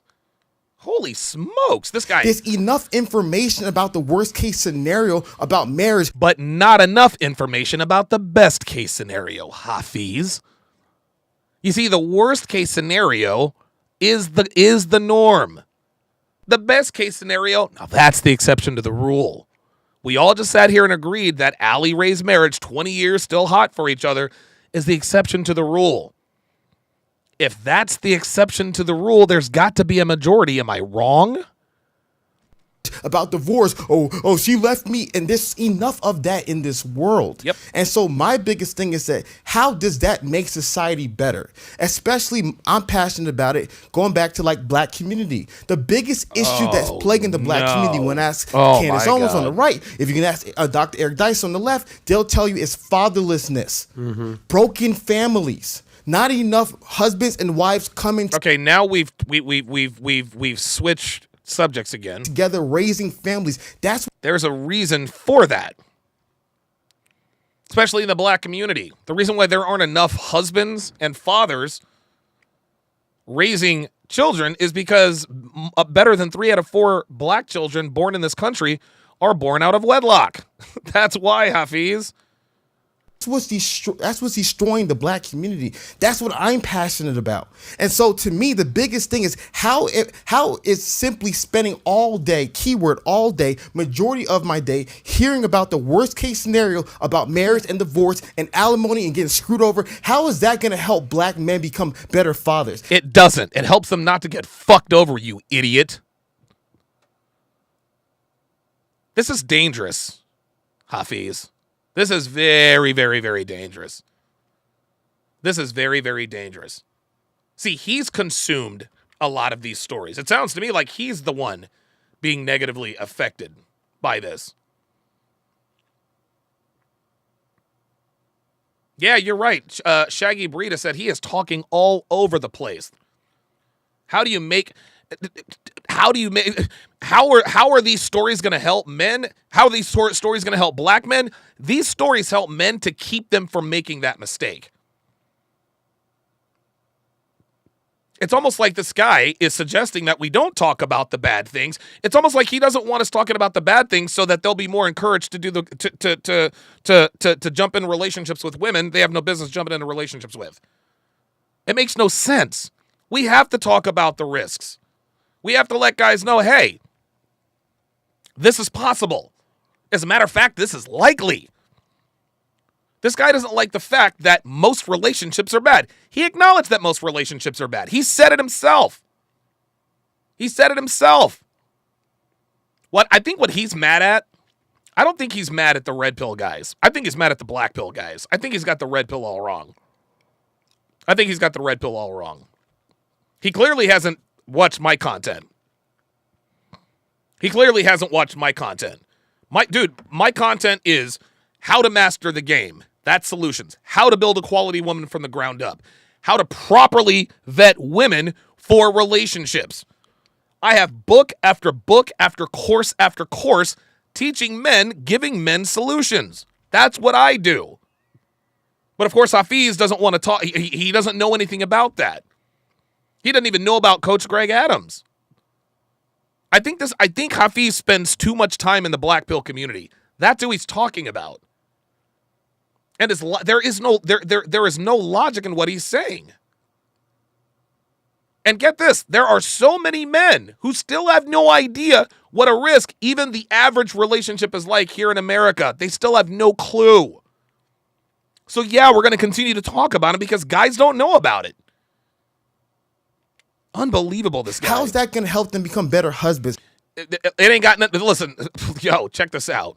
You want to know how it's going to help us to become better husbands and fathers and all that? By staying away from ain't shit hoes, Hafiz. That's what. Listen, we can talk about the joys of cooking all we want to, and that's great. But you also have to talk about, hey, listen, man, you can also get burned by the stove. There's risk and reward. This guy only wants to talk about the reward. He says, all you guys talk about is the risk. Yeah, because nobody talks about this stuff, Hafiz. The world tells men, get married, have a baby.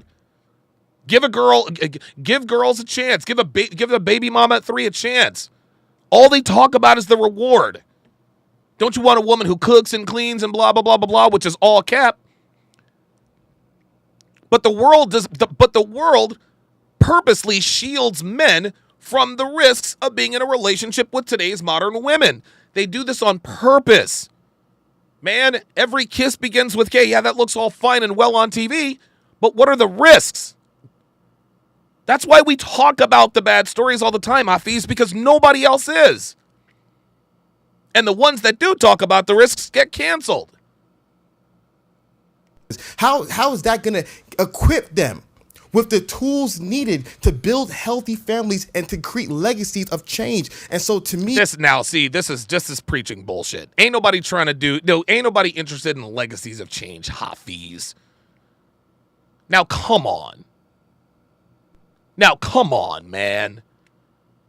Now we're gonna get on our high families and legacy, bruh. Dude, bruh, don't do that. Don't do that, Hafiz. Hafiz, you're better than that, fam. Like, don't do that. Dude, ain't nobody worried about no goddamn legacy or change or legacies of families and shit. These fucking hoes ain't worried about legacies. These bitches are waiting until they're 35 and 36 years old to get married. Talk to them. See, what Hafiz doesn't understand is that we as men, we want to be in relationships. We want to start families. It's not us that don't want to start families. It's these fucking bitches out here. Men are the ones that want to have families. Dude, find me a 22, 23-year-old girl that actually wants to start a family. Most 22 and 20, dude, most women think that, wow, you get married at 24, that's a little young, isn't it? The fuck out of here. The fuck out of here. Like this, dude, this is absolutely ridiculous. Women are the ones that don't want families. Remember, men love idealistically. Women love opportunistically. More and more women are opting out of motherhood. This guy is essentially blaming men. Oh, don't talk about the bad stuff. No, we're going to talk about the bad stuff. If you want to get on a group of people in terms of why the American family is headed down the tubes, talk to the bitches. They're the ones more interested in being hoes than housewives. Fuck out of here, man. That's one of the biggest reasons why some of the conversation to me is just boring. It's like, yo, like, okay. It's boring, but it's necessary, bruh. Okay, you have data, and then even some of the data is like 50% of marriages end in divorce. Is like, have we not looked up some of the most recent data? It's just like, are you fucking kidding me, Hafiz? Are you kidding me? But because it's only a coin flip of a chance that the marriage is going to fail, we should dive in? This guy's an idiot. Everything is biased, but it's biased to not lead to long-term success. And hang on, guys. I'll be right back.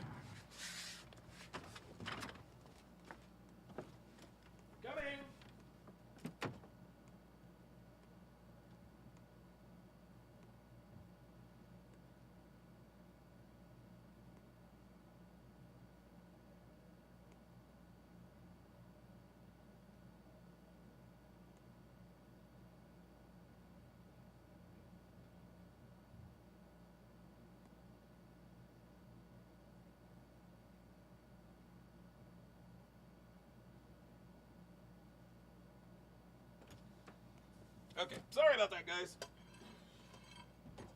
Come on, Chester. Come on.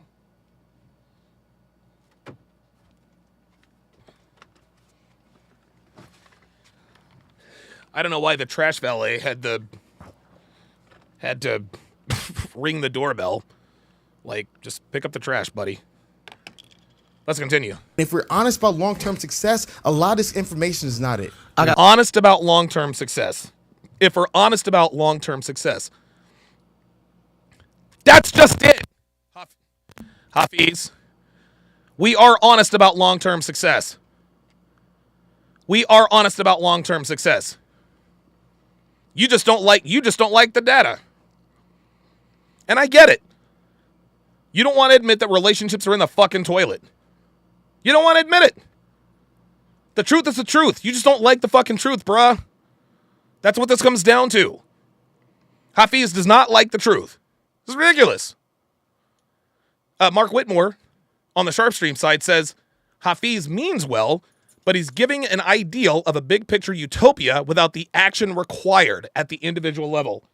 100%. I got a question for you. Do you have car insurance? 100%. No, all right. Do you have homeowners insurance? 100%. Do you have life insurance? 100%. Do you have medical insurance? 100%. Did you get tired of your insurance agent talking about the possibilities of you losing your There life and being you rewarded? go. Hold on for a second. There you go. There it is. Bodied him. Exactly.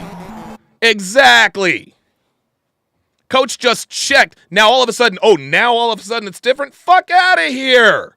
I know, You asked me a but question. don't be a butt person. Here's the deal. You asked me a question. Here's the deal. You have insurances, although it's a very uncomfortable situation, and life insurance people who sell it tend to be scumbags. They tend to be Yes, looked they at as do. scumbags. Like, I don't want to have this conversation about me dying, but you surely will die. Yes, you will. So you better have the conversation. The reality is, yes, it's a very tough conversation. I have to spend a lot of time talking about it. It's very difficult. However, there needs to be some insurance. Goddamn and there's right. no insurance. And so Goddamn let's right. talk about Well, I don't want to put words in Hafiz's mouth. I'm gonna let you. Dude, real talk. Listen, I could not have thought of a better example. Very nice. Answer this, but here's how I'm interpreting this. And believe me, I've made millions of dollars in the insurance world. All right, so We love insurance. I'm good. We love I'm insurance good on over that. here. Yeah, Exactly, yes. ironically, I don't even sell insurance. I buy insurance off of people because they're sick of paying for their insurance. That's Selexial 2. Wait a minute. Oh, wow. Super Chat's coming in hot and heavy. I do apologize. Technomage B5 with the $5 Super Chat says the worst case scenario is the rule. You're goddamn right. Good job. Lee Smith with a $10 Super Chat says a woman can break up a family by making a man so miserable he files in spite of wanting to keep his family intact, like in my situation. The RP can't be taught to you. It has to be done to you. Wow. You're right. A lot of lessons have to be taught. A lot of lessons can be taught. Most of them have to be learned. Most of them really do have to be learned. Wow, well said. Selexial 2 with the $2 Super Chat says his money relies on the feminist dollar. He sure is acting like it. Bag of Rocks says Hafiz is an emotional thinker. He is allowing his emotion to bleed into his thought process. To fix a problem, you have to acknowledge it. He seems to want to ignore it because it makes him feel bad. Exactly. He doesn't want to talk about the risks. He doesn't want to talk about the fact that women are financially motivated to screw you over. He don't want to talk about that. Mr. J with the $2 Super Chat says, this is why coach is the coach. He is always ready. Bruh, if you stay ready, you never have to get ready. Real talk. It's another conversation. Because many times However, they don't get anything from the insurance that they pay, right? But I don't want to put you out of business. No, I love insurance over here. Life's good. You're not going to change anything. Exactly. But here's my point. And this is kind of Hafiz's point, is you're talking about you're going to die, you're getting in a car accident, your house is going to flood, you're going to flood. And he's like, stop talking about the negative shit. What Hafiz is saying, and I'll let you kind of go from here, is, well, let's talk about what happens if that doesn't happen. Let's hear some positive stories. Let's hear about the lovely home we're going to build. Yeah, but that's just, and listen, Sosnick is just being an objective host. He has to play devil's advocate. The difference between insurance and the red pill is that we teach what's most likely going to happen. Dude, you pay. Listen, you pay insurance. You pay insurance, right? You pay insurance. You're most likely not going to get anything back. That's the insurance game. That's the scam, right? I don't want to call it the scam, but that's just how it is. That's just how it is. But in relationships, you are far more likely than not to be screwed over by a woman. If you get married, it is far more likely than not that she is going to file for divorce because she is financially motivated to do so. That's the difference. And we don't have to talk. And here's the thing. We don't need anybody to tell us about the benefits of being in a marriage because we get it all the time. The world tells us, get married, get married, get married. Every kiss begins with K. He went to Jared. Blah, blah, blah, blah, blah. We get it shoved down our throat. Despite everyone knowing that relations are in the shitter, men are still continuing to go down the aisle. They're not doing it for no reason. They're doing it because they're told to. We're sold the white picket fence and all that. We see it on Lowe's commercials. We see it in cell phone commercials.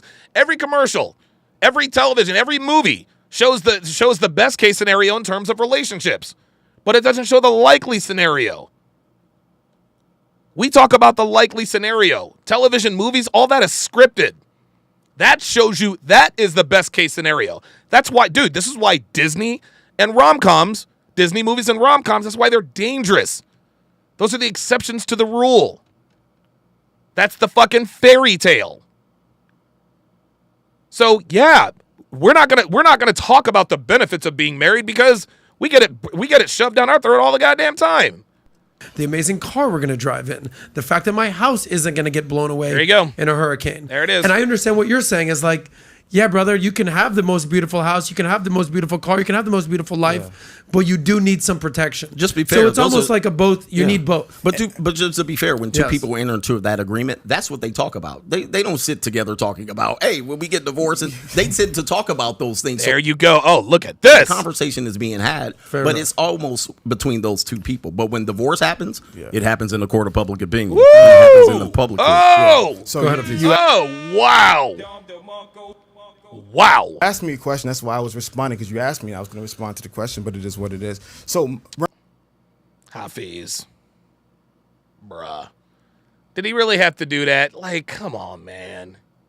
Dude, Hafiz used to be, honestly, man, he used to be solid, man. Look at Divorce this. happens, it happens in the court of public opinion. This right here this is not necessary. And it happens in the public court. yeah. So Go ahead, Hafiz. you asked me a question. That's why I was responding, because you asked me. I was going to respond to the question, but it is what it is. Like, was that necessary, Hafiz? Come on, man. Like, dude, there's no need to take this shit personally, as Aaron Nola's brother just singled in, or just doubled in a run. And Jixler says he asked you a rhetorical question. Yeah, yes, exactly. He asked a rhetorical question. And you answered the question. Come on, man. So remember, this is how you know, Adam. This is a true test. Ali, if you want to. Asito Roscoe says, Hafiz, MTR voice. I love it when he said, Larsa Pippin. True test to how. Yeah, that was passive aggressive. That's, come on, man. Like, there's no need to be like that. Just be direct. Bag of Rocks, $2 says, Hafiz is feminized, full stop. Man. This is bad. Someone views the world, see how balanced they are, right? So, like, let's see somebody politically. The best people politically are people like Adam. They can go hard on the right and go hard on the left. Oh my God, this dude continues to talk about balance. Ain't no fucking balance, Hafiz. See, now he's starting to piss me off. Now I'm getting emotional. Not really, but now this is starting to piss me off. All he talks about is balance, balance, balance, balance. But no, bruh. The truth is the truth, fam. There is right and wrong. So what this guy is going to sit here and say, I imagine, is you want to talk about both the good things about being in a relationship and the bad things about being in a relationship. Dude, there is no balance. There's no balance on the other side. That's why this community exists. We're the ones bringing the balance, man. We're the ones bringing the balance. The entire world gives us all of the benefits of being married. They do it everywhere. They do, dude, billboards everywhere. Yeah, Dr. Durden says ain't no balance in facts, but exactly. Not everything is subjective, dude. Celexial 2 says emotional thinkers are the most dangerous people. Oh my God, this is crazy. They can see the good in the right. They can see the good in the left. They have a balanced perspective. There's a big difference between there's a big difference between politics and relationships, brah. There's a big difference, dude. Politics, holy moly. Nah, man, don't do that. Of both sides. When someone's only going hard here 24/7, you notice a little bit of offness. Offness, very astute, very articulate. My biggest thing is I said balance. I didn't say far west emotional. I didn't say far east logical. I said balance. Correct. We're talking about facts, Hafiz. My point is that if you're trying to tell somebody about buying a house, use a house example. Let's stay with the house example. If you're gonna sell somebody a house, dude, he keeps saying the same human thing. beings need houses. Of course, you're gonna add insurance to it, but this is how you're not gonna sell a house.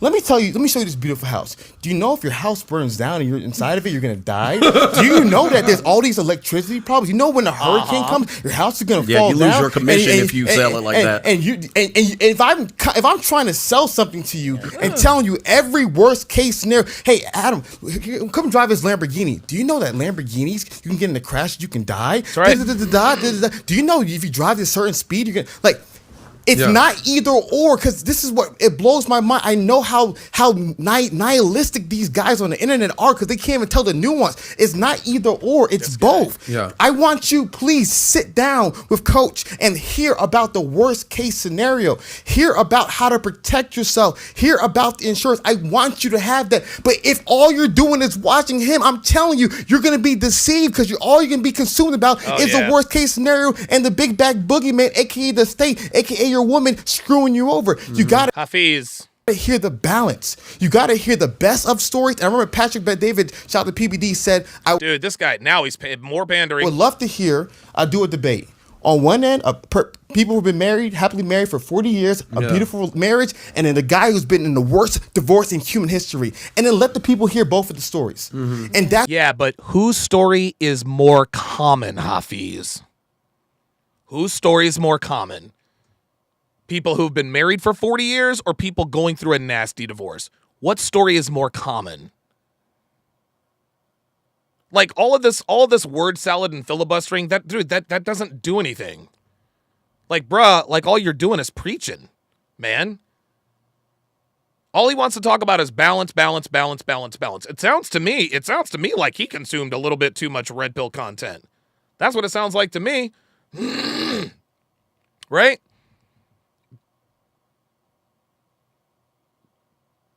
Which scenario is more common, Hafiz? This is dude, this is not about balance. This is not about balance. This is about the truth. He just sat here, if you only watching him, you're going to be deceived. No, Hafiz. No. Men are being deceived every day. Men are being deceived every day, Hafiz. That's why that's why relationships are a shit show. That's why they're a shit show, man. Men are being deceived every single day.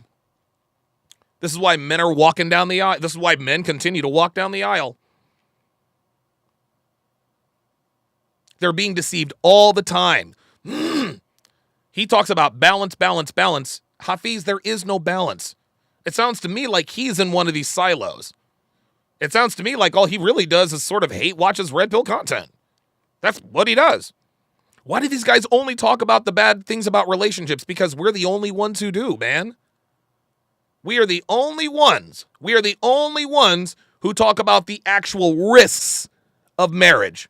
Nobody else does. The real risks of marriage. Nobody else does. Hafiz, we're the balance. Mr. J, $2, says, we are the ones bringing balance. Oh, he says, hashtag, we're the ones bringing balance. Selexial2 with the $2 super chat says, those with bad arguments use false equivalences. Yeah, you're right about that.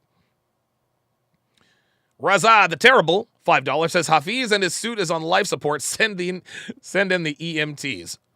Send in the EMTs. Yeah, I think... Oh, boy. I think it's pretty clear.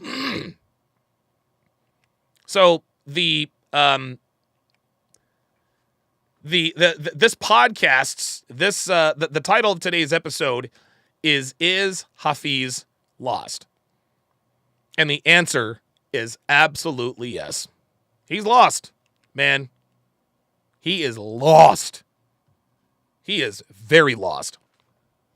I think he is, and Rollo Tomasi talks about these guys all the time. He is a man who, how can I put this? He is a man who found the red pill. He used it to become more attractive, right? Got what he wanted, got married, and now he feels like merch. And now he feels that he doesn't need it anymore. He's saying, well, I didn't have to do all X, Y, and Z to get my wife, so now I'm going to speak out against it. I don't think he's a bad guy. I really don't. I don't think he's a bad guy. But he is lost, man. He really, really is. And you know what, man? I hope he doesn't have to learn this lesson the hard way. And I'm not being disingenuous, man. I really do. I really do. Because I think Hafiz is a good guy. I think he really wants to help men, but like the way you help men is by balance. The world is not balanced. The United States, all it does is tell men the benefits of being in a relationship. You get to have sex, home-cooked meal, blah, blah, blah, blah, blah. We tell you, We're telling them, Stop the cap. no. The reason why all we talk about are the risks and the horror stories is because, number one, nobody else is talking about it, and number two, it's more common than not. It's more common than not. Look, you're going to have two people, 40 years of marriage, and then worst divorce ever. Dude, most people, and it doesn't matter where their political loyalties lie, most people are probably going to skew towards the worst divorce ever. Listen, not every divorce is going to be terrible, but there are a lot more bad divorces than there are 1,000 times more bad divorces than there are good marriages. Those are the facts. And it's our job to talk about these things. Anthony Baker, $10, says, that blue suit is the fit for the feels. Bag of Rocks with the $5 super chat says, Hafiz went from exploratory conversation to perspective. That's where he met. Oh, wait, I'm sorry. Hafiz went from exploratory conversation to prescriptive. That's where he messed up. I think he's being influenced by his wife. He's being influenced by his wife.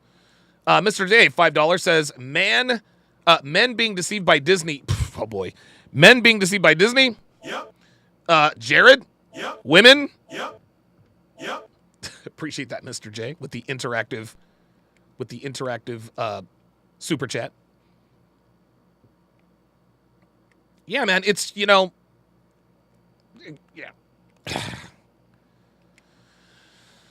Oh boy. So, yeah, I think what this comes down to is I don't think there's really much more to add. Blazanity says, here's the thing. This is on the Sharpstream side. He keeps talking about balance when he's advocating on going on impulse instead of understanding the consequences. What I got from him is that he would rather disregard the consequences and live in the same delusion as women do and truly believe that he will be absolved from the consequences that occurred. My father told me this one lesson that sticks with me to this day. Ignorance to the wild will not save you. I understand more now that he's referring to us as men. Wow, Don DeMarco for that one. Don DeMarco.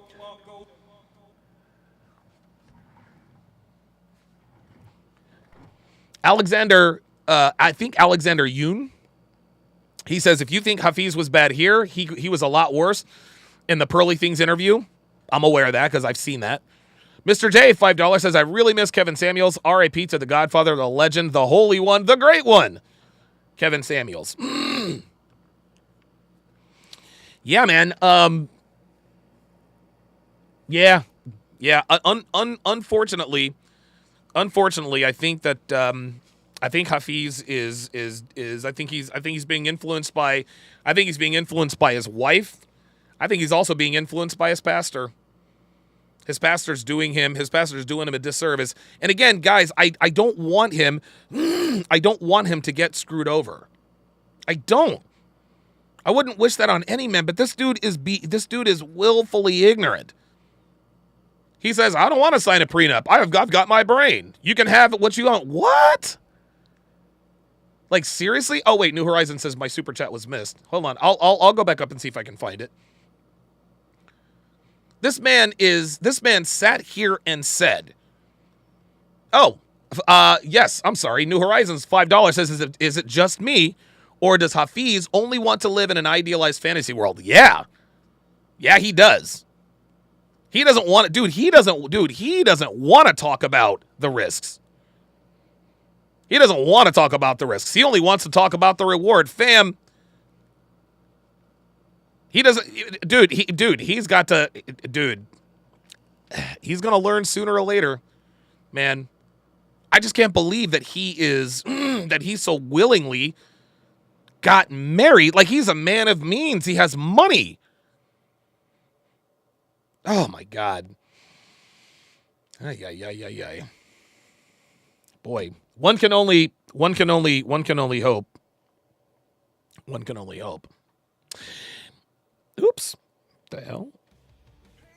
There we go. Pardon me. I hope he gets to. I hope he gets winded. Listen, he's at this point. At this point, man, I think he's ego invested in this. One thing that I pride myself on is I'll admit when I'm wrong, right? I'll admit when I'm wrong, or I'll admit if somebody makes a good point. I debated with Alex from Playing with Fire. He says, listen, you said that men shouldn't marry women, or men shouldn't get in relationships with women who are hoes. I said, that's what I said. He said, well, you said that most women are hoes, right? Yes. Okay, so would it be fair to say don't get into relationships with women who act like hoes? I said, you know what, Alex? You're right. I'll give you that one. What he said made perfect sense, because most women in this country are hoes. But if you want a relationship and you can't or won't go overseas, the next best thing to do is to get into a relationship with a woman who doesn't act like one. Fine. I'm not ego invested in this at all. I want to get it right. Look. I don't want to be right, gentlemen. I want to get it right. I'm 45 years old. I've had more experiences with women than I care to admit.